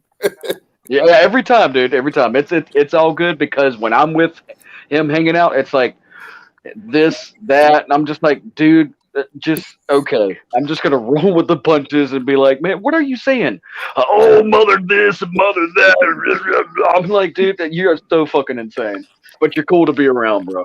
That's why I love him. No homo, but fucking Yeah, he's big shit though. He's a big teddy bear, but when it comes to seriousness at other different situations, it's like, you're gonna take that? But no, motherfucker, I'm not gonna take it. I'm gonna literally pick him up and go, I'm going to strangle you. Now be ready.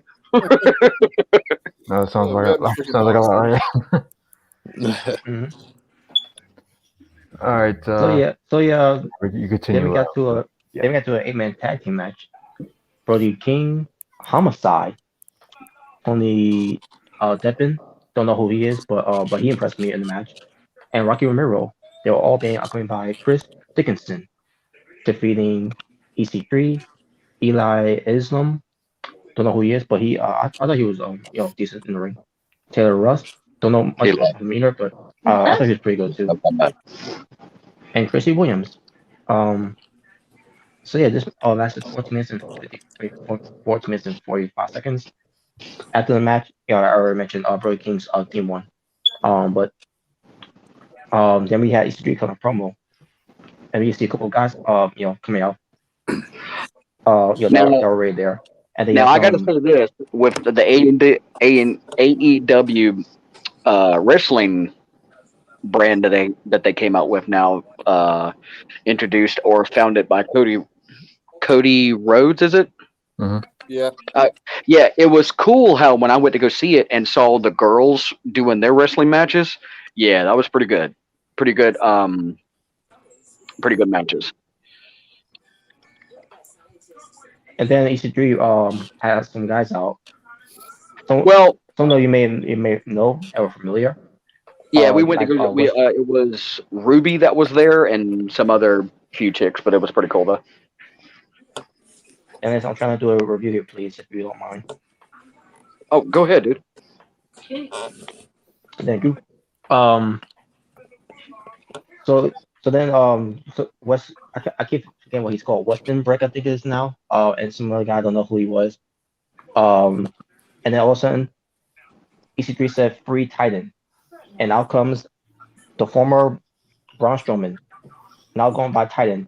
And as soon as that song come out, you get the crowds, at Final Battle, they were going crazy. Me seeing him there, like, didn't care because Fuck he's a him. hypocrite. He's a hypocrite because WWE is the place to be. It's the only place to be. And here and yet here you are appearing at Ring of Honor. Yeah, you're somewhere else. So yeah. Oh, y'all talking about Braun Strowman? Yeah. Yep. Yeah, Braun bitch. I don't even know. I don't even know what happened to that dude, man. I don't know. Hey, can y'all hear me? Okay, never mind. Yeah, you're on. Yeah, that Braun Strowman. Yeah, he's in it. That's his name, right? In ROH. Yeah, it's called Titan now. Titan. Why would he say anything about WWE? They're the ones that let his ass go. Yeah, I agree. I don't even know about that, man. I don't know. Fucking get these hands. Go fuck yourself. So yeah, he came out and for E3. I don't know what this faction is supposed to be, but we don't know what this faction is going to be. I don't know if they appear anywhere else for these factions that they did, the E3 is leading. I don't know if it's going to be anything with potential Impact Wrestling. Which I'll get to more about that later when I get to the Impact portion of it. But there you go. Then Ring of Honor World Championship, 15 minutes and 40 seconds lasted. The Briscoes, Jay and Mark, defeated the OGK, which is original Gangsta Kingdom. Fuck. I was just happy because I watched the pay-per-view when it was live and everything. I was just happy that them boys got the tag titles again. Yes, man. What is this, number 13 or 14? 12. 12? I think it's 13. I think it's 13 if I'm mistaken. But Matt Taven and Mike by the way, they were the Kingdom. We're breaking us there as well. They brought their basically the Kingdom brought their the theme song back. I got something for you. Something like Uncle had when he was there. Mm-hmm. The Briscoes reach for the ska boy. That theme music that Jay Briscoe had. Dun, dun, dun. That was great. And he brought that back. And this match was great, by the way. Great match. And yes, the Briscoes won it. I had tears coming out of my eye because of that. Knowing that this could be the last time we could see Ring of Honor. But I was glad that them boys won the tag belts. They should have made that their permanent theme song. I agree. Yeah. Hopefully they do take that with them. That's wishful thinking. But that's cool. That's a cool thing. Look the music and all. All of a sudden, lights goes out. Then it comes back on, and there they were, FTR. So they're teasing that the Briscoes might come to AEW, where eventually we're going to see Briscoes versus FTR, and they were fighting each other, and I was enjoying this, man. That was great because it for AEW that we all know what that's going to mean, and whenever that happens, we're just waiting for the Briscoes to come in. Yeah, they've been doing a lot of back and forth on Twitter, man. Yeah, It would be nice if AEW could get the Briscoes, but Tony Khan have to get the Briscoes. Hey, you guys get. I get you guys have your own way doing promos, but we can't. You have to calm it down a bit because the Briscoes are kind of loose cannons. Mm-hmm. Yep. Yeah, especially Jay. He drops F-bombs like it's nothing. Yeah, he does.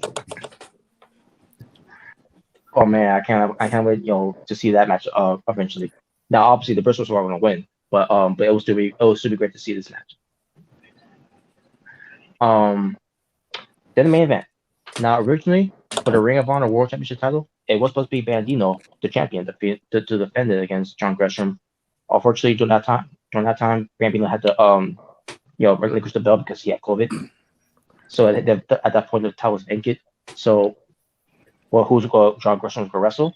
Well, Tony Khan decided, since because Jay Lethal was not supposed to be on this event because he's somewhat All Elite Wrestling. Tony Khan's like, hey, why not? Jay Lethal, go right ahead. Great that Tony Khan made that call. So Jay Lethal accepted, and Jay Lethal with his the theme that he had when he was part of the House of Truth, he brought that back, and that's awesome. I love that theme. So they had that match, and it was pretty damn good. And they had a couple of the Ring of Honor people locker rooms coming out surrounding the ring at the end of it. you had Jordan Grace there, who is married to Jonathan Gresham, and then in the end, I was thinking to myself, now I would be fine with either of these two guys winning. So when Jonathan Gresham won, I was happy either way. But hey, it was great that AJ as being part of a main event. If this is the final chapter for Ring of Honor, if it is, but hopefully it's not. It was 15 minutes and 35 seconds. That's it. It was CJ. I was just saying that apparently it is official. They are coming back on the 1st of April. Oh, thank God! Thank God! I just wondered, are they going to have Bandito and Jonathan Gresham fight each other to unify the world title since Jonathan Gresham is carrying the original ROH title and Bandito still had the other belt? I can see that. I can definitely see that. Yeah.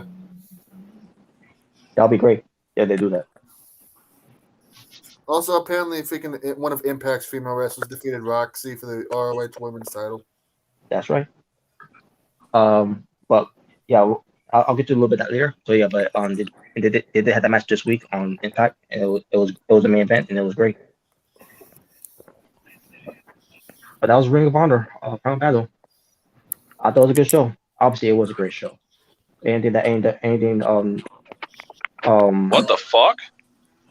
Okay, yeah, I see two players. Anyways, yeah, what you said, Robert. Yeah, I agree. Oh my God. Damn it. Every time I try to send the link to people and show people our Asylum video, it kicks me out every fucking time. I gotta get a laptop. I would say just try to get one through Renaissance and just make monthly. I need to, man, because this phone shit sucks ass. Like every time I try to send it to people and say, hey, we're the Asylum to watch us, boom, it kicks me out every fucking time.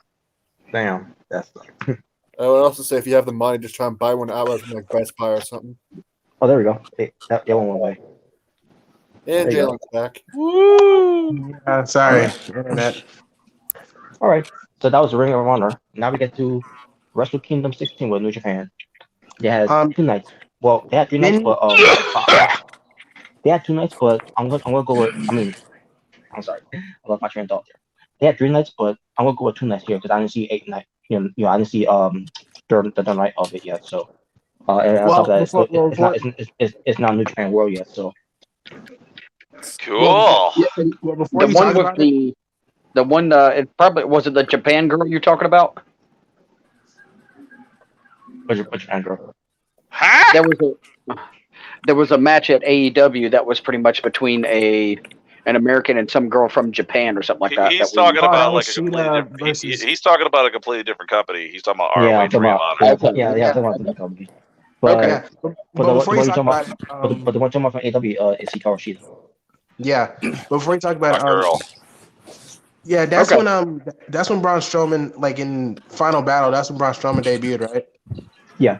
He was because I did see that when EC3 was in the ring. Exactly. when EC3 was in the ring and then Braun Strowman came out, I was like, oh wow. Huh. Another flavor of the month and shit. Long live GFW. Me, I didn't care. I didn't care for it at all. Yeah. But yeah, I just because I remember just seeing it. I seen a clip of it. I was just wondering if that was like the same event. Yeah, it was. Okay. But yeah, I guess it'll be back. Since Ring of Honor is coming back on April, I guess it's going to continue that whole faction that E3 was doing with Titan. So I am not interested at all of what Titan does. Mr. WWE is the best place to be. It's the only place to be. Get these hands. What? Get the only place to be. Get these hands. Shut the fuck up. I mean, unfortunately, look what happened. Get these hands. Motherfucker, get these nuts. Fuck you. Yeah, unfortunately, got released. Yeah. There you go. Eat a dick, Braun Strowman. Exactly. I agree. But so back to this. New Japan Pro Wrestling. Looking like a buffed up G.I. Joe action figure. Fuck you. Oh, he kind of does. He does. Oh, shit. I never thought that. Oh, man. But yeah, back to New Japan. Wrestle Kingdom 16 from night 1, night 2, from January 4th to January 5th from the Tokyo Dome. The first match on the show, first of all, it was a pre-show. They had a 19-man New Japan Rambo. It's their version of the Royal Rumble, but it's a different rule that they do with that.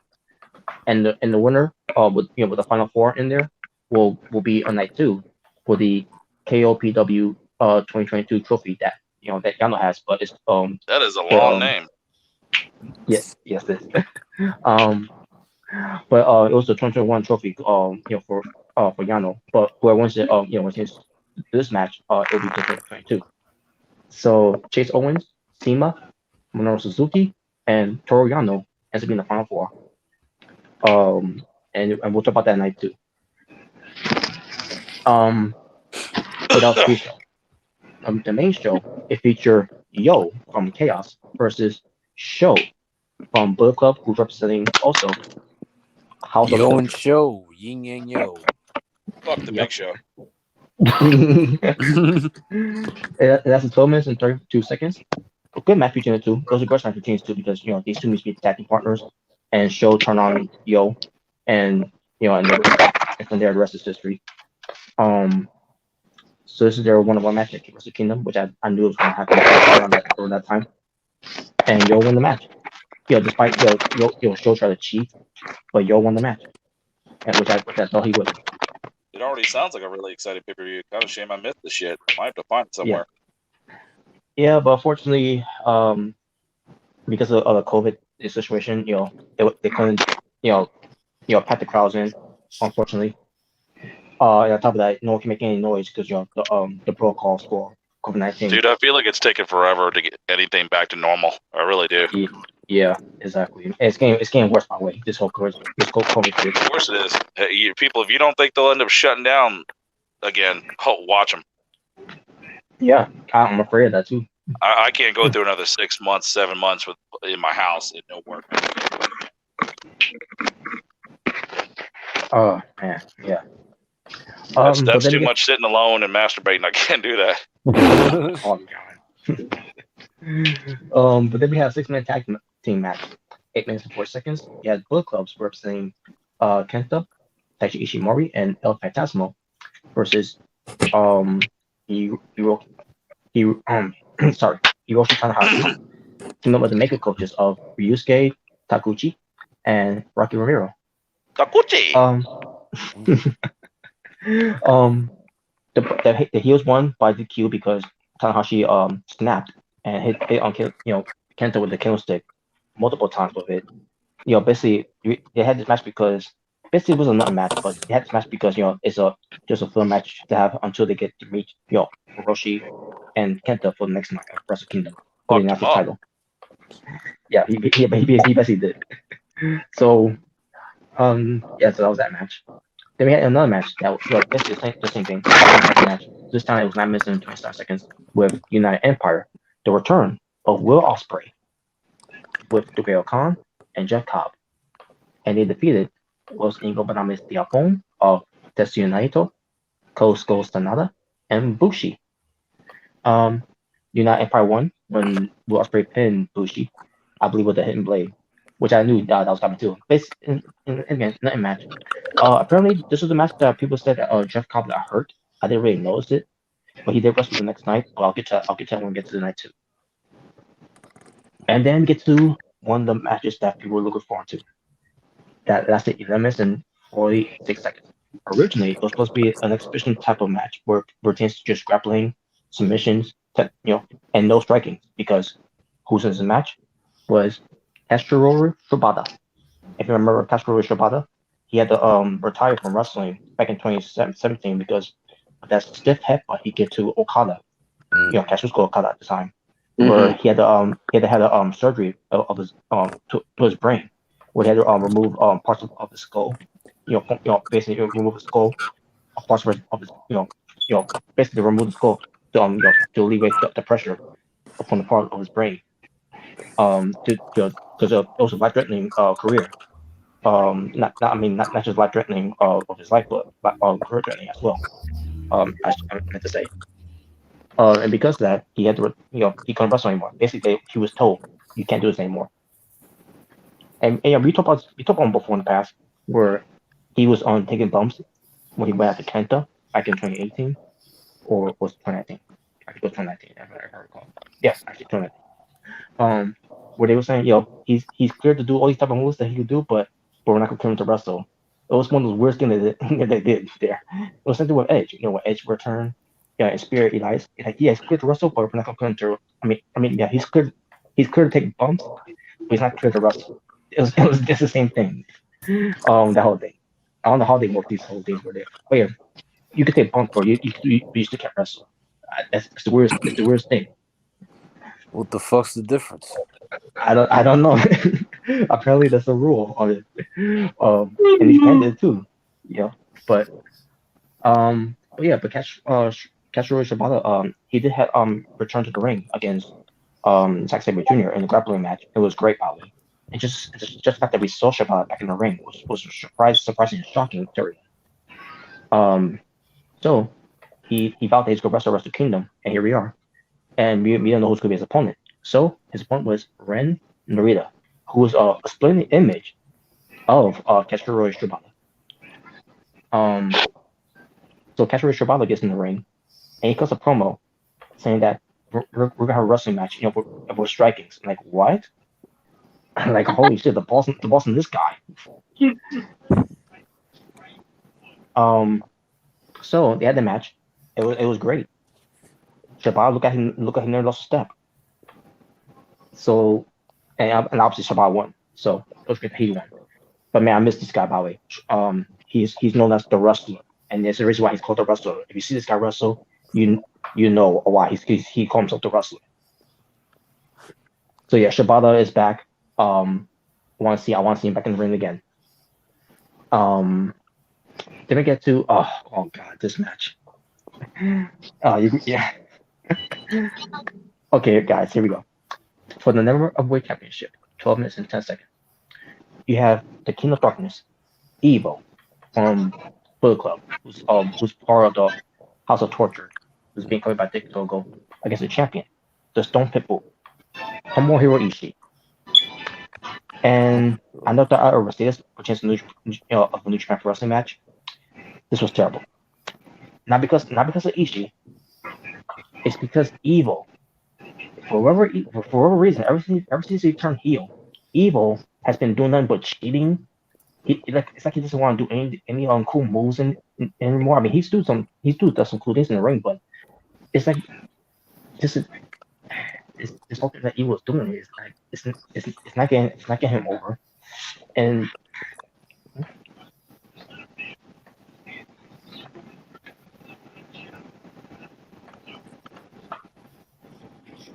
He's been lying, cheating, stealing. No.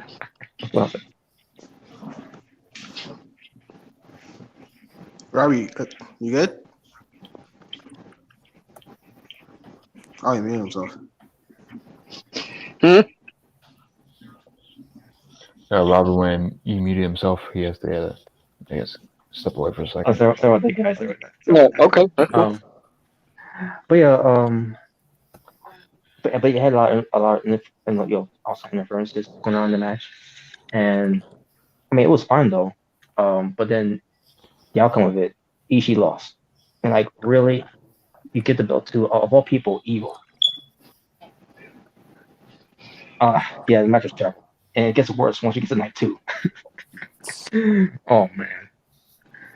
But yeah, and I like him, by the way, but he's not been delivering ever since his failed run of being the double champion of IWGP and Intercontinental.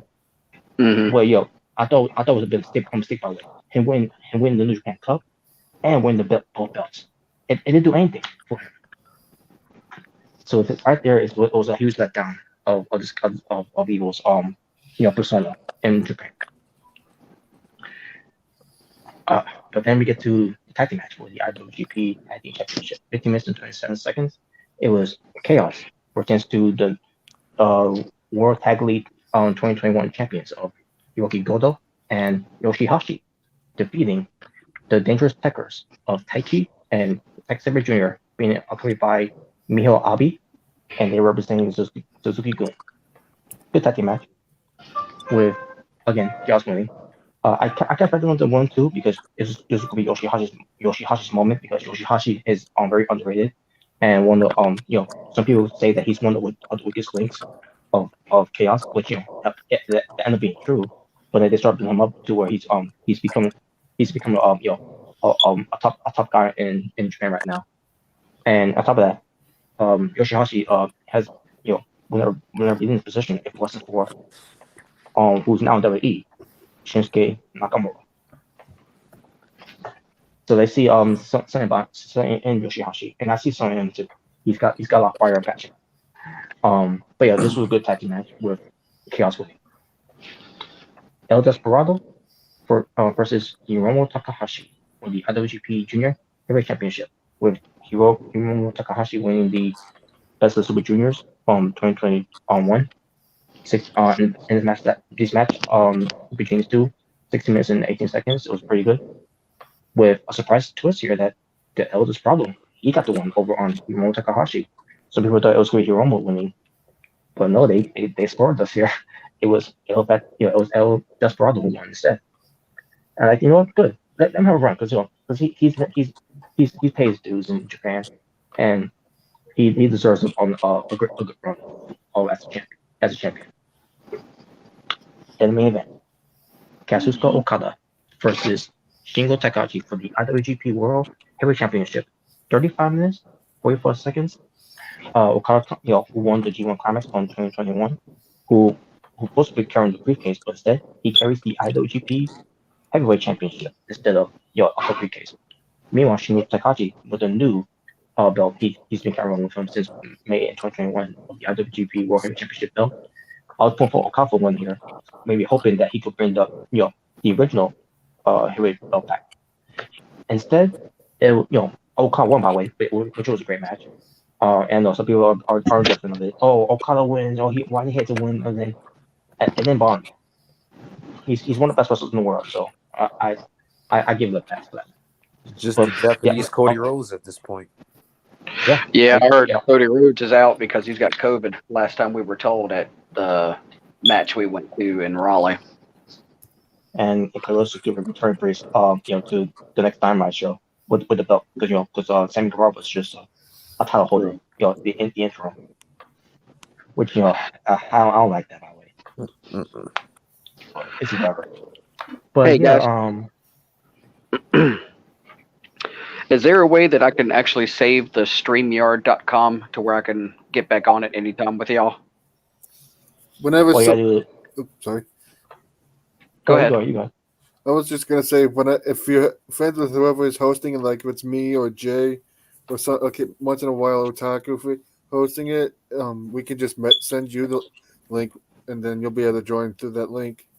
That's fine. If any of y'all could find me on Facebook and send me a friend request, that way at any time you want to send me a link to join, I'll be more than happy to hang out and talk.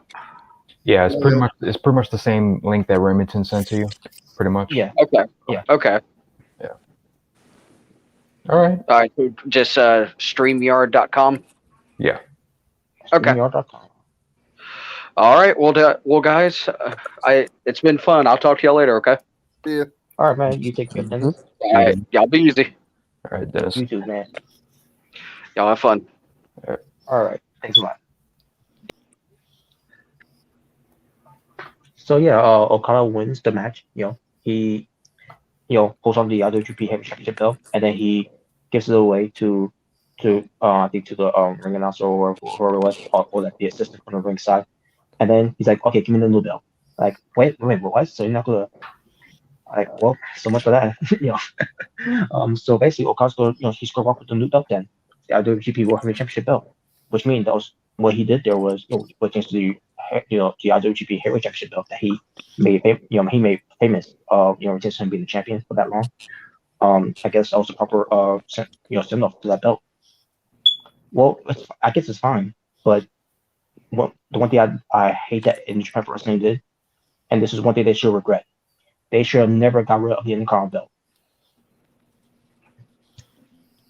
They got rid of it? Yes. They retired the belt? Yep. Yeah, since last year. Why? Because it was old Kota Ibushi's idea to merge the belts. They merged it. Oh. Because she was a champion last year. Just like they did with the Impact Grand Championship. Well, but that was for good reason because Dark Match was champion. Yeah, that was the worst decision. That was the worst decision. That was the worst decision since allowing Jeff Hardy to wrestle in that bad condition he was in. Oh god, yeah. Yeah. Yeah, because recently, I think I'll notice like when they merged the North American Championship and Cruiserweight Championship. Now Cruiserweight Championship is retired. Yep, that was the idea. That was the idea of it too. Okay. But then so Okada he carries the belt with him to face Will Ospreay next night, which we'll get to right now. So that was night one. Night one was alright. It was alright. I mean, if anything, I will go back to watch. Castro Shibata versus Ren Narita and the main event. And I guess you have a chance to the semi-main event with the IWGP Junior Heavyweight Championship belt and the tag titles as well. I'll go back to that one. But I advise you to not go back to watch Evil beating Ishii. that was terrible. So night two feature a three-way tag team match for the IWGP Junior Heavyweight Tag Team Championship, 12 minutes and 7 seconds, with the Flying Tiger, which is the champions, Robbie Eagles and Tiger Mask, versus the mega coaches, excuse me, of Ryusuke Yukuchi and Rocky Romero, defeating Bullet Club's cutest tag team. The fuck? Yeah, I'm not a fan of that tag team name either. But it's Taiji Ishimori and El Fantasma. I don't know why they decided to call themselves that, but whatever. But match itself, it was fun for a little bit. And then they finally exposed El Fantasma of the iron metal piece where he had on his boot that's been storytelling for almost a year and a half. And they finally revealed it.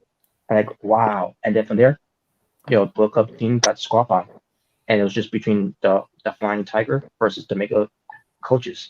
And the Flying Tiger wins to retain the tag titles. And yeah, there you go. Not much to say about that. And finally, we finally got a Stardom match to feature on a program for New Japan Pro Wrestling. I mean, they did before, but some of it was dark matches, and the other ones were pre-show matches. But finally, they air on pay-per-view. Finally, it was an exhibition tag team match, 9 minutes and 14 seconds with Tam Nakano and Saya Kimintana, or Tani, let's say. They defeated Miyu Iwatani and Starlight Kid. Match itself was good for women's tag team match, and I'm glad they did this. This was basically historical history moment for this because now since China, any women's wrestlers wrestle on New Japan Pro Wrestling's pay-per-view until they started to have Stardom be part of it, and it's great. Yeah, I'm glad that New Japan and Stardom are doing this partnership with each other. Speaking of which, New Japan is also doing some partnerships with First and Noah, which is why they had First and Noah talents to come into on night two. Basically, like this whole invasion day they did, which it really wasn't, but it basically plays into the next night for the show, which I haven't seen it yet, but I'm gonna try to catch it on New Japan because the other one is on your other stream, but I don't know how how was to watch it from there. But so yeah, so yeah, they're doing that one. And unfortunately, one of them is out. What chance to New Japan's that got hurt. I'll get to it. But next match we had a 4-way match for the AEW 2022 trophy, where it was Suzuki, Chase Owens, Sema, and Toriano. Lasted 6 minutes and 8 seconds. I thought Toriano was gonna win here, but instead, Minoru Suzuki won instead. Like, oh, okay, that's cool. Finally, they're doing someone. They gave someone new here. I mean, they gave it a chance Owens too as well, but then he lost it back to Toriano. But Minoru Suzuki, I thought it was great because with Suzuki, because of this whole AEW they're doing with changing the trophy, you could come up with your own rules with this to these rules and matches you could do, and some of them were very creative. What they did with Yano during that time. Some of Minoru Suzuki, you know what he's all about, and it's not gonna be good to his opponents.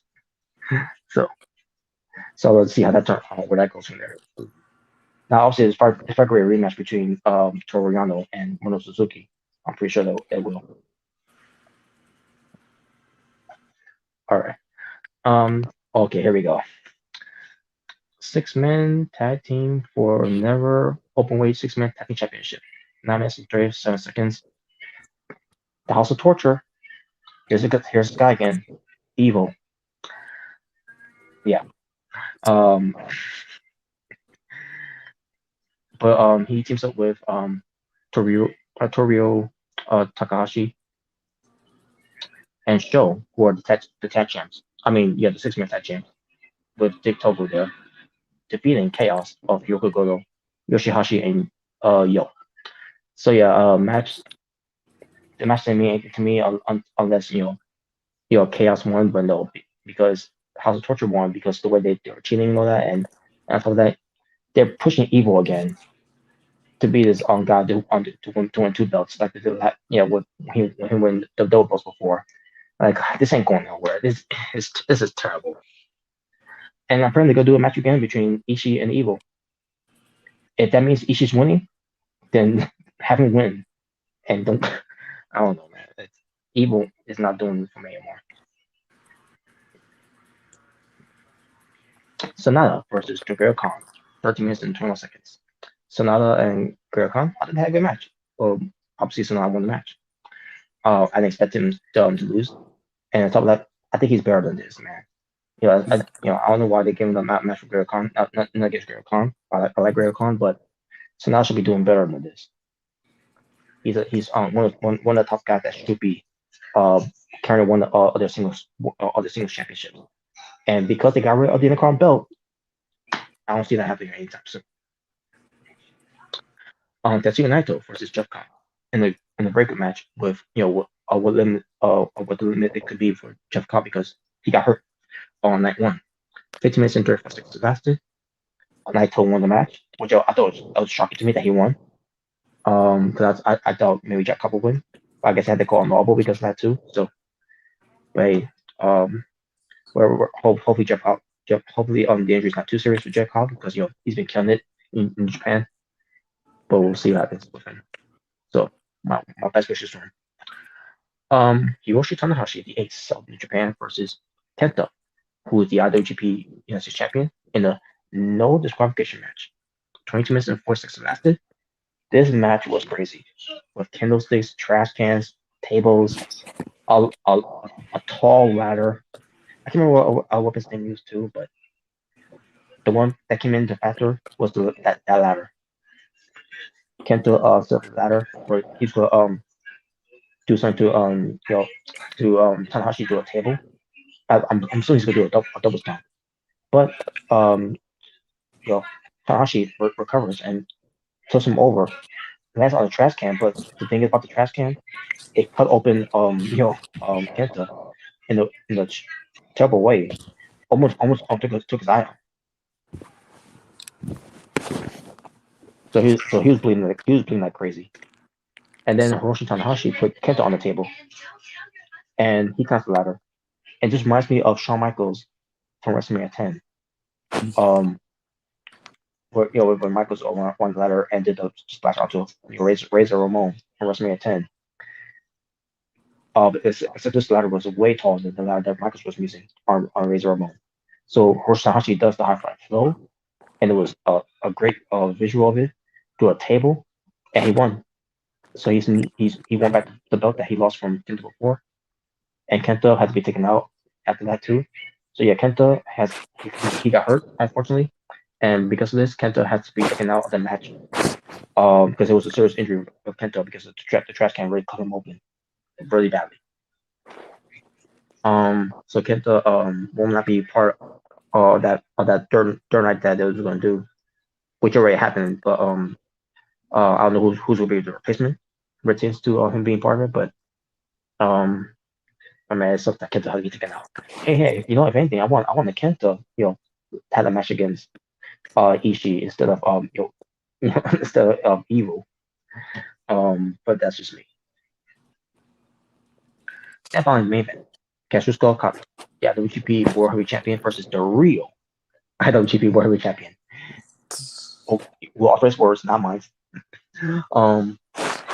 Basically, second winner take all thing. 32 minutes and 52 seconds lasted. Great match. Great main event match. It surpassed the match that Okada had with Shingo Takagi. And I was thinking to myself, who's going to win here? It's going to be Ospreay, where they go, give him the run that he should have gotten, because he got hurt. He couldn't get that run that he deserved. No, instead they get to Okada. They go to Kazuchika Okada instead. So Okada, still your champion from the New Japan Pro Wrestling. Again, I'm fine with it. But yeah, some people are like, oh, why this guy again? Blah blah blah blah. Yeah. Okada wins. I didn't mind it. I know Okada is being pushed like a John Cena, blah blah blah. I know, and Randy Orton, blah blah blah. I know.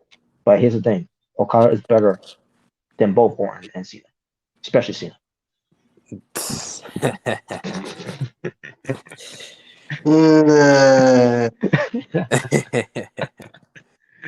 Oh man. And Hiroshi Tanahashi is a better babyface than John Cena. Yeah, I agree with that. He actually comes to the rescue. You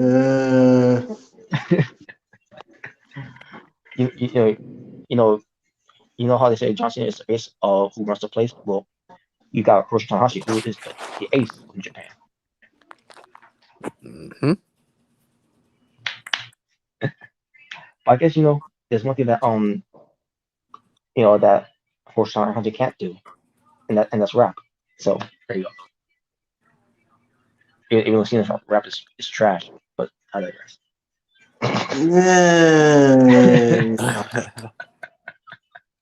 Okay, that's it now. But that was our Wrestle Kingdom for night 1 and 2. And again, with night 3, I don't know what night 3 looked like. We'll change to New Japan versus Noah, because I didn't see it yet. So when it goes up to New Japan, on your New Japan World, that'll be a future review to do later. So, and now finally, the last one. January 8th, 2022, in Dallas, Texas, Impact Wrestling presents Hard to Kill 2022. There was no Matt Striker here because Matt Striker was fired from Impact Wrestling because a lot of her Impact Wrestling didn't like his performance as a commentator. And I said to myself, really? But you love Josh Matthews being bland and boring on commentary during those years. Wait, who they fire again? Matt Striker. Wait, what? Oh yeah, he was in Impact Wrestling. Yeah. Yeah. Right. They fired Matt Striker. Why? I guess they didn't like his performance. And on top of that, they say that he didn't know all the stories. But that's your job to fill him in with it, you morons. Exactly. Yeah, that's your job to tell them. Like, you should tell them what the stories are. And I'm sorry. That's not his fault. And I'm sorry, based on what I heard Matt Striker's commentary, he did lose some of the stories of behind the background stories of what they're doing for Impact Wrestling. So what they're talking about? They're just fine. It sounds like they're just finding some excuse to say we didn't want him. He was the best value to the commentary desk. Are you kidding me? I don't know, man. But his replacement ends up being the former Tom Phillips, who's now been called I heard about that by Tom Hennepin. You mean Michael Cole 2.0? Yup. and nothing. If it's not for this man, Michael Imagine Tom Phillips at the time. Yes, he's pretty good. on commentary when he has had anyone in his ear saying, "Yeah, say that, say that." No, who cares? He's a jumper. Anyway. Oh yeah, a drop of commentator. But yeah, but it ends up being Tom Hannifan and D'Lo Brown. So yeah, D'Lo Brown's still on commentary. Yeah, I heard D'Lo Brown's hey, still in fact. yeah, hey, heard Josh Matthews. I'll say that. He's Josh Matthews on commentary. Is he still in But commentary, Josh Matthews? no, he's works behind the scenes now. Oh, okay. And he does things. Yes, I agree. But whenever they need someone, the retains to like when Matt Striker when he was there because he was on assignment, they needed someone to do a play-by-play. Josh Matthews was there to do play-by-play. And I thought with him doing that, yeah, it was alright, but still doesn't excite me because he didn't say anything stupid. I digress. But anyways, but the show itself, I thought it was weird that the inspiration and the influence didn't have the match on there. I thought they were. I don't remember if it was booked on there, but I guess they didn't have time to put them on there. Okay, whatever.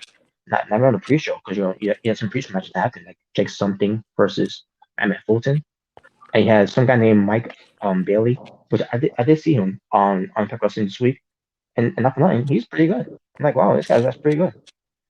For someone I don't know, he impressed me a lot.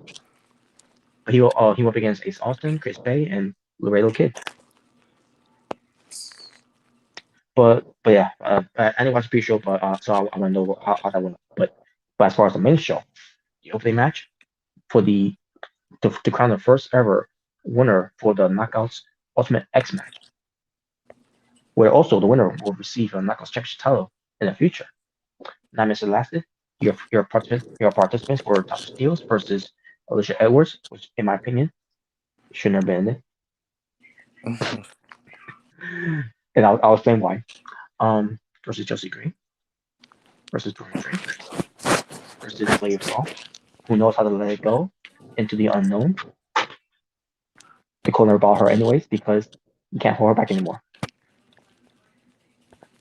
Get it? Frozen.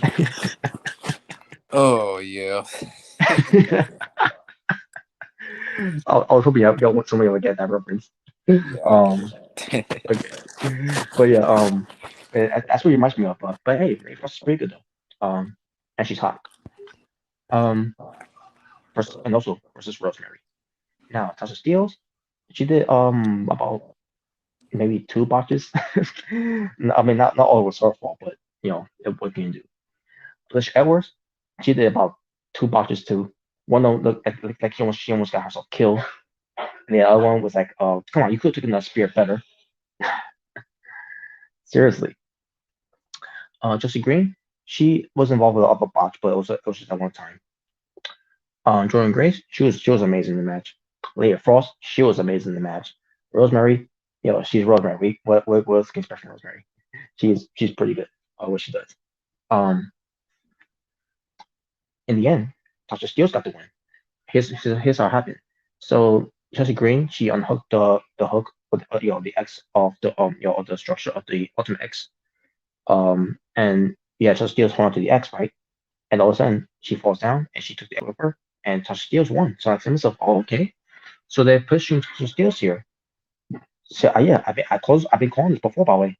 Ever since they broke up, Fire and Flavor, and since Kiroka's not there anymore because she asked for a release, she wanted to leave because she see the writing on the wall that they was going to push her to that point.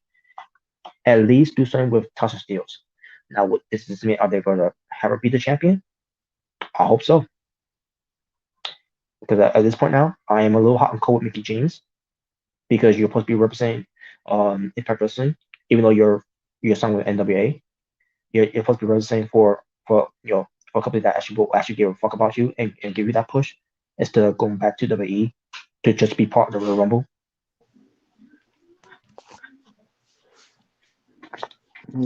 Mm-hmm. Yeah. So we'll see what happens though. I am curious though to see what they do with Mickey James at the Rumble. Yeah, she's gonna get eliminated in 1 second. That's what people are saying. That's what people are saying. By the way, Wait, really? people are saying that. Wow, I was just joking around. They're predicting this already. It would not surprise me. Yeah, If we that happens, gave her a trash bag, and we're gonna throw it up. We're gonna throw it out like trash. Yep. We'll see though. We'll see what happens. Okay. But yeah, but good for Sasha Steels. Like I said, with Impact Wrestling, I said on Twitter, and Sasha Steels at the time she liked my tweet. I wasn't expecting her to like my tweet, but she did. But I said to to Impact Wrestling, we're changing Sasha Steels. Don't fuck this one up because she's damn good. Yeah, she did. If you just give her that chance, she can show that she can be on that level.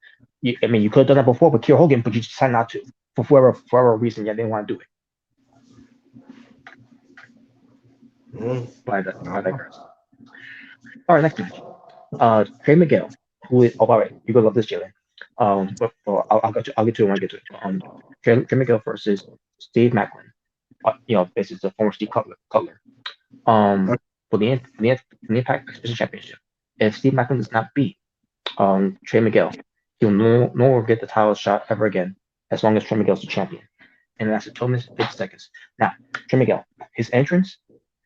Now he was not dressed up like Spider-Man, but if you see his entrance, you see Dre guys there, right? You got two people that's between them. Basically what he did there. And on commentary, I don't remember who brought up on commentary. I think it was Tom Hannafan. Basically Tom Phillips. He said something about the multiverse. Hey, okay. So you said they were dressed like Spider-Man? Not really. But like Spider-Man inspired. But like a Spider-Man inspired type of entrance he did. Okay. Because they were pointing at each other. Because they were pointing at each other. Oh wow, I get it. Yeah. I'm gonna check that. Yeah. Go ahead. And then Trey Miguel's point, he did this before, by the way. Back in, I think it was around back in Bound for Glory, where he's doing the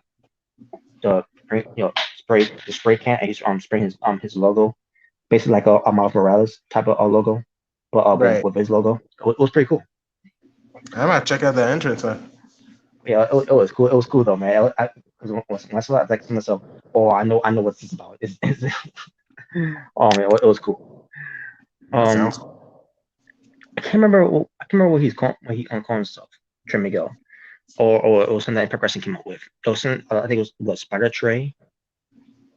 Spider. I think it was Spider Trey because his name is Trey. His name is Trey. Right. Okay. I think it was Spider Trey, but I think the song teaches of it too. I could be wrong, but I don't remember. But this match, Trey Miguel and Steve Macklin, and I talked about Steve Macklin before. Steve Macklin, very underrated of what he does in the ring, man. Something that WWE never took value of him, of his work, because ever since he came in Impact Wrestling, he's been killing it. He's been doing some moves that he's doing some moves I never thought he can do, and he was killing it with those moves. All right, cool. It's a shame that WWE never gave him that chance to really show what he can do. Steve Cutler? Yeah, Steve Cutler, who's now going by Steve Macklin. Basically, his real name. That's the guy from the Forgotten Sons, right? Yep. Yeah. So, he and Trey Miguel had a great match, and they were killing each other in this match. I was like, holy shit, man, this is a sick match. I wasn't expecting this match to be that damn good, but just the fact that it was that damn good, like, see myself, I want to see the exhibition, come back to being like that, because this exhibition has not been like this for a long time. Okay. But Trey Miguel won. He won the match. He basically ended the undefeated streak of Steve Macklin, because Steve Macklin was undefeated coming to Impact Wrestling, and that was a story in 2 by the way, where Steve Macklin, he's never been pinned, he's never submitted until Trey Miguel beat him. All right. And Trey Miguel he tried to beat him before, on Steve Macklin, but Steve Macklin always ends up getting out of the way of getting pinned, and so this time it was Trey Miguel's he finally got that moment to beat him. Right. Okay. Then we got two because Ring of Honor is on hiatus for now until they come back in April. Jonathan Gresham, he was on the show against Chris Sabin. I see myself Chris Sabin, and I'm like, why? So because Chris Sabin, because I don't remember seeing this because it was pretty sure it was one of those times I wasn't watching Ring of Honor that much anymore. I'm not saying it was a bad product or anything, but I don't remember why I stopped watching for that long anymore. But I tried though, man. But um, but Chris Sabin, he owed a match for a Ring of Honor title match because when Jay Lethal was champion and at the time it was like a draw between those two at one point, and Chris Sabin was I guess this was the way to give him that rematch, but this time against Jonathan Gresham, who's now the champion. And then you have the ring announcer. Yeah, also the ring announcer for Ring of Honor to be there, Bobby Cruz, which he's great as a ring announcer for that long for Ring of Honor. And you have on the commentator, Ian or Riccaboni. It's hard for me to pronounce his last name, but he's great by the way. He's a very good commentator. He was brought in by Kevin Kelly during that time. But now Kevin Kelly is now part of New Japan. So they had this match, Johnny Gresham and Chris Sabin, in a pure rules match, which it's the rules that they do for Ring of Honor, which pertains to the Code of Honor before and after the match, and which pertains to if you use the rope breaks about 3 times, you can't use it anymore. And it's a tournament count out, like how New Japan does it in tournaments count outs and all. It's a great concept, that Ring of Honor does. So and the fact that they brought that in, like so, oh my god, this should be a great match. And obviously with Jonathan Gresham, who's basically compared to Bryan Danielson, it was good. I can't wait to see how this turns out. And as much as I keep saying about Chris Sabin, oh my god, they keep giving Chris Sabin this push and everything. I'm not saying I hate the guy. I'm not saying I like the guy. I'm a fan of Chris Sabin, but like saying so, why all of a sudden they give him this push? I was like, especially a little hot cold on why they have Chris Sabin beating Moose at Slammiversary. Man, I mean, again, the match was good. It was good at the time, but I don't understand why they had to see him beat Moose like that. Oh man, it was frustrating, but it's not Chris Sabin's fault. But this match between Johnny Gresham and Chris Sabin, 12 minutes and 4 seconds lasted.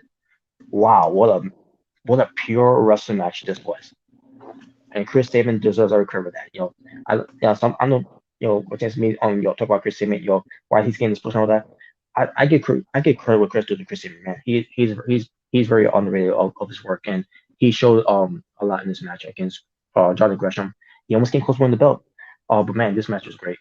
Either way, and Johnny Gresham actually he retained. It was obviously it was no brainer there. So it was good that they had this match on the card, and this was my favorite match on the night of the show. Then we got the walking weapon, Josh Alexander versus the top dog, who is what was it? Oh yeah, he's now calling himself Mass Destruction. Jonah, the former Bronson Reed. Okay. 7 minutes and 5 seconds lasted. These guys were killing each other in this match. Holy shit. Okay. Basically, they had to follow up, this match had to follow up a pure pro wrestling match that Jonathan Gresham and Chris Sabin did. And then this match ends up doing it. And I thought it did its jobs, to follow up that match, and it did. Impact and all that. And Josh Alexander, he scared the hell out of me, probably. Like, saying, so, women, what are you doing? Don't you dare jump off that top rope over the barricade. You're not gonna make it. You're not gonna make it. You're not a hard flyer. But he made it. Like, what the fuck? Oh shit. Man, this is an awesome match, man. And I was thinking to myself, wait a minute. So Josh Alexander is on his quest, his pursuit to get back at Moose, to be back in line in the championship title. And they had Jonah coming in, and you put him as a monster and everything. If you could have if you have Jonah lose, at least have him lose, in a way you can still protect him. And they did. and the way that this match is like Stone Cold Steve Austin always said, you know, you know, no matter what you do to your opponent when they lose, at least have them lose smell like roses. Basically still looking great, and be elevated. And I feel like that's like what happened with Josh, with Jonah. He did lose. Now how he should have lost was not the right way to go. They made him tap out. But maybe if they couldn't have him, passed out, whatever, maybe that could have been a little bit better. But I get it, because Josh Alexander feeling the pressure. He's really going after the ankle and everything. But man, this match is great though, man. It really tore the house down, and the crowd were loving it. Oh yeah, the 10-man war. I mean, a hardcore war. Basically, it's their version of War Games, except there's no cage. It's just a hardcore match. Okay. 23 minutes and 25 seconds lasted. You had the teams of Eddie Edwards, Rich Swann, Willie Mack, Heath, and Ryan versus the Good Brothers of Doc Gallows and Carl Anderson, who are tech champions of Impact, and they team up with by Design, Eric Young, Diener, and Joe Dory. And this match was crazy. Kindle sticks, trash cans, tables, steel change, a golf, a golf club. Did Eddie Edwards have his best friend Kenny? Yeah, he did. And on top of that, he had a candlestick that was on fire. Wait, what was on fire? A candlestick. He lit a candlestick on. He lit a candlestick on fire. Now, obviously, when he hit let's see who he hit with it. Oh, it wasn't Eric Young. It had to be Doc Gallows or Carl. I can't remember who he hit, but it was whatever. I mean, it was cool to see it, but it was whatever. Hey, they gave us fire, so that's something. They ain't go too crazy with the fire, unlike what they did with Clay Rose and Andrade, right, Brittany Rose? Yeah, that was the greatest thing ever. Jeez, that was freaking too much, man. Like, seriously, did you need that much fire? Yeah, you did. Oh, damn. Yeah. I mean, look what happened to Clay Rose, though. Yeah, if that's the case, well, look what happened to Clay Rose. He's nice to be scarred for life. Yeah, thanks, Brandon. Yeah, and that was supposed to be meant for Andrade, and he didn't want no part of that. I'm a black chick. Oh man, yeah, I bet you are. Like that means anything. Yeah, like we don't have eyes. Jeez, man, that was trouble. But anyways, in the end, it was he gained the win over the heels when he pinned Carl Anderson. But then after the match, all of a sudden, Matt Taven, Mike Bennett, Vincent. Oh yeah, I heard. Yeah, I heard he came back to Impact. Yep, PCO, Maria Kanellis. They all came there. Basically, they're something like an invasion, and they're beating up on the wounded baby faces that went through a hardcore war, and basically they're coming in, and basically the whole story is that is Ring of Honor involved in this? Are they doing this? Like, why would they do this if when they brought in someone like Roxy, who was the women's champion, and then you brought in Johnny Gresham, who was the Ring of Honor champion, like, and they brought in the ring announcer and the commentator to be along this, like we're doing good things for you guys, and this is how you're paid us, like this. That's basically the story. Now we don't know if this is Matt Taven leading the charge with this whole thing. Because Matt, basically based on how I've seen this and based on what they did on Impact Wrestling this week, Matt Taven is basically the ringleader of this. So I'm pretty sure it's Matt Taven doing all this. Okay. But yeah, I thought it was good though. I'm glad I'm doing this. Now I don't know if they're done with Ring of Honor. I don't know if maybe they want to just stay with Impact. I don't know if they want to be part of Impact Wrestling with this. Because again, Ring of Honor doesn't come back until April, so I don't know. This is just gonna be one type of deal they're gonna do until Ring of Honor comes back, and then maybe they'll go back to Ring of Honor. I don't know, but I love it. I love what they're doing here. Okay, cool. And then we get to the match that's not the main event, which we'll get to the main event once it be the main event. 3-way match for the Impact World title. 16 minutes it lasted with Moose, the champion, versus Matt Cardona versus W. Morrissey, the former Big Cass. That was great. Wait, you say it was Moose versus Matt Cardona? Yes, the former Zack Ryder. The former Zack Ryder. Wait, don't you mean Mid Cardona? Mid Cardona. Yes. Oh yeah, that's nothing. That was story coming in as well because he's now championship material versus being world champ. Going to the big for the big leagues champions. Because he's always been a mid carder, which is true. Mid Cardona. Yes. Hey, there's nothing wrong with being a mid carder. Ain't nothing wrong with that. Yeah, nothing wrong with that. Yeah. But this match was pretty damn good. And you even had Justin Green getting involved in this match too. Yeah, I think I saw that. Moose took a bump outside the ring onto a table, kind of like how Mick Foley, went into the whole cell thing, where he hit the table but also hit the floor at the same time. But holy shit, that was insane. Okay. During Morrissey this time, I never thought he'd do. He did he basically he sprang himself out of the ring to do a crossbody over the ropes onto Moose and Cardona. So holy shit! I understand. It's like these guys. I don't know, man. I guess with the amount of training that they do, they could do these type of moves that you never expect them to do, and Derek Morrissey ends up doing it. I'm like, wow, that's crazy. So in the end, Matt Cardona, he really showed how good of a wrestler he is, man. So people say, I don't get the appeal of him rising wrestling. He showed you right here, and also, he may not be the best, wrestler in the ring, but he could try his absolute best of his abilities to show that he can hang in the ring, even when it seems to be in a semi-main event for the world title. Matt Cardona was great in this match. Okay. But in the end, Moose won. He beat Matt Cardona. And Derek Morrissey did not lose, which means that could be the feud leading up for Moose and Derek Morrissey.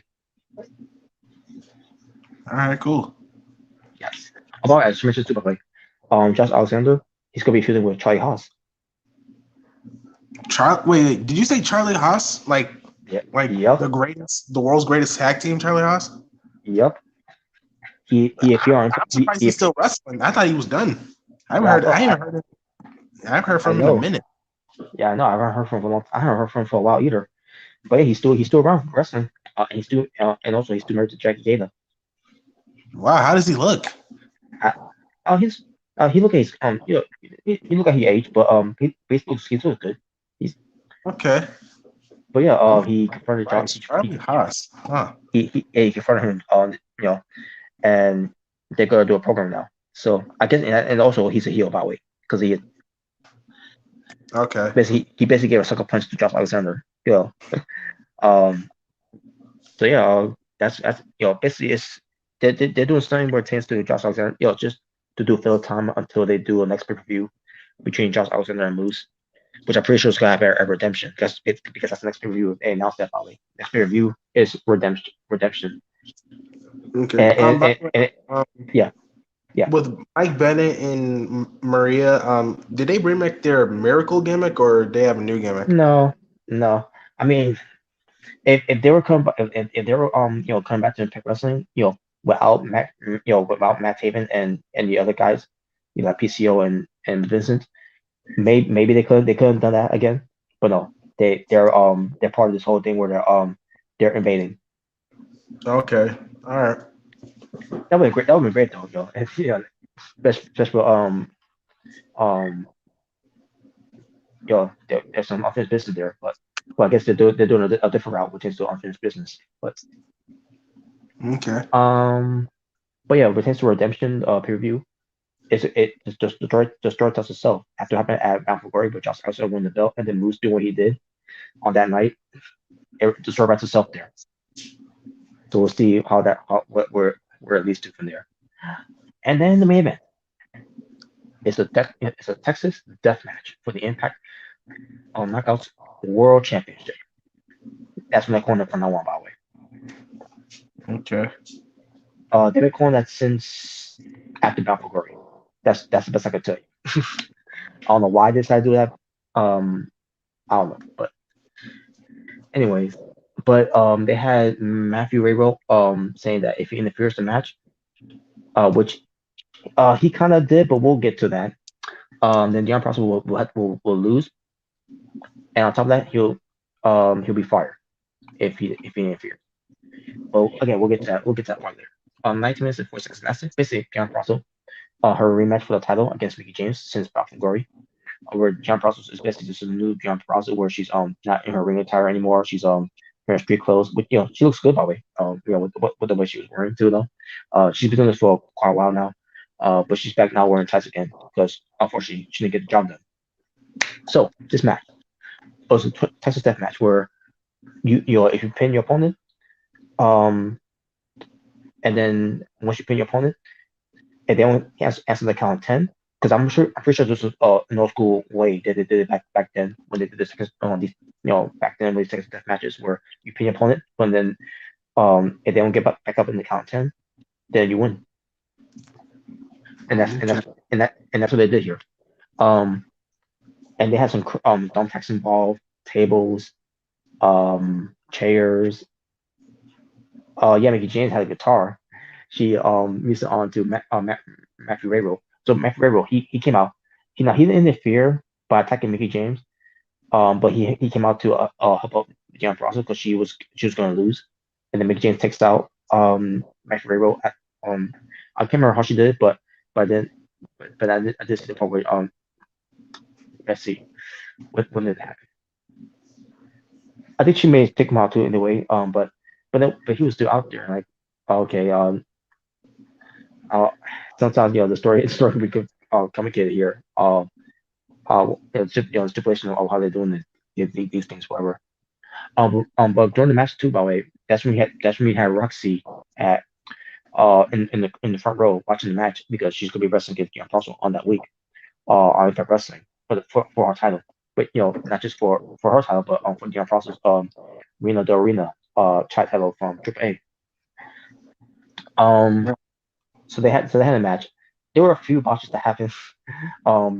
Because of Mickey James. But it was still a good match though. How they did this Texas Tech match. Dion Prosper brought the thumbtacks, and Mickey James ends up taking the thumbtacks. Dion Prosper has some thumbtacks on her too, but Mickey James had the worst of it. And both women were bleeding by the way. I'm like, wow, that's great. Because this is a bad blood feud between these two. Okay. So in the end, Mickey James did win. Which we all expected because again, she's going to be in the Rumble, and they mentioned too on the show by the way. She's going to be in the Rumble, and Mickey James also cut that promo that she's going to be in the Rumble. Mm-hmm. But yeah, by the way, Mickey James, that we know that she's going to Rumble, but you know what? I wish Mickey James would have been like Dion Prosper. Because I heard Dion Prosper was offered to go, to be to partake in the Rumble, and Dion Prosper says to WWE, "Fuck you." I'm not saying that. I'm not saying that's what she said, but basically that's what I'm complaining. That was she because good for her because while she was there, they didn't do anything with her, and when they want to do something with her, they'll just drop her out. They basically treat her like a jobber when she was there. Mm-hmm. So why was she because good attitude for her. Why would you want me there? Now that you see me, turn up in Impact Wrestling, and then even before she's been turned up before Impact Wrestling. She's been turned up even in Ring of Honor. Go ahead.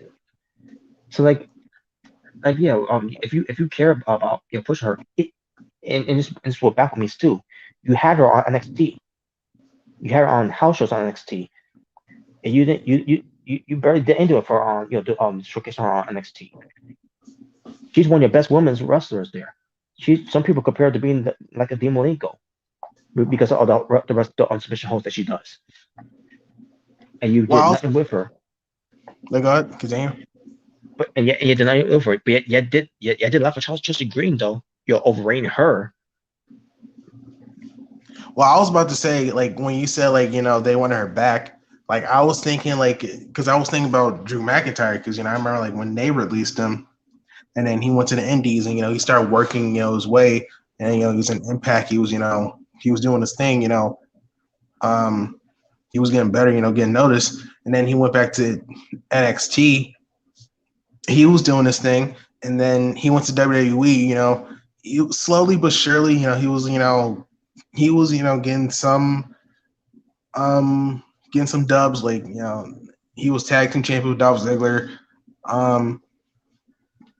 He was pretty much doing nothing with Shane McMahon, but like, and then he won the Royal Rumble and then became WWE champion. So that's what I was thinking. Like when you said like they want her back. Well, not only want her back, but like wanted to use her. Yeah, they want to use her. Yeah. Yeah. That's what I was thinking, but she turned it down. And on top of that, they let her go at the end. But yeah, and same thing they did with Drew McIntyre when they let him go. But yeah. But it shouldn't even be that way, yeah. But it's whatever, I guess. Yeah. But yeah, I'm glad Jan Prazo stuck with guns and said, no, I'm not going. What's it going to benefit me and the company? So that's when Mickey James should have been, should have thought about that instead of instead of you're taking that offer. Just I don't know. To me, I'm a little different of it. So like this just sounds like any form of any way that Impact could get attention, and I guess maybe Impact convinced her to do it. I'm not sure. I don't know. Especially that she's not really signed with Impact. She's signed with NWA. Yeah, that's the thing, because I didn't even know about that until you told me that one time. Yeah. But hey, we'll see. But again, we'll see how Mickey James at Rumble. But by the way, this main event, as much as how fun this main event was between John Prazo and Mickey James, this should not have been the main event. Moose at Cardona and W Morrissey, that should have been the main event, because unless something happened at the end with Mickey James doing all this, maybe we will have some women's from Ring of Honor come in as well. Maybe like the Allure, or maybe the Beautiful People, like Angelina Jolie, whatever, with Manny Leon, something like that. Nope, nothing. Like, wait a minute, that's it. What was the point of that being the main event? It was just Mickey James just sitting on the chair, like, pulling the towel up, and like that was it. Like, huh? What was the main? What was it the main event? This main event, this don't get me wrong, the match was good. These other matches, it was good, but as a main event, no, that should have been second to last. Okay. But then Leon Praso later on that week against Roxy was a good match. And I was trying to say it before, I kept getting interrupted earlier. Leon Praso and Roxy, when you see these two are like a mirror image, except Roxy is thin, and John Praso is thick. Okay. I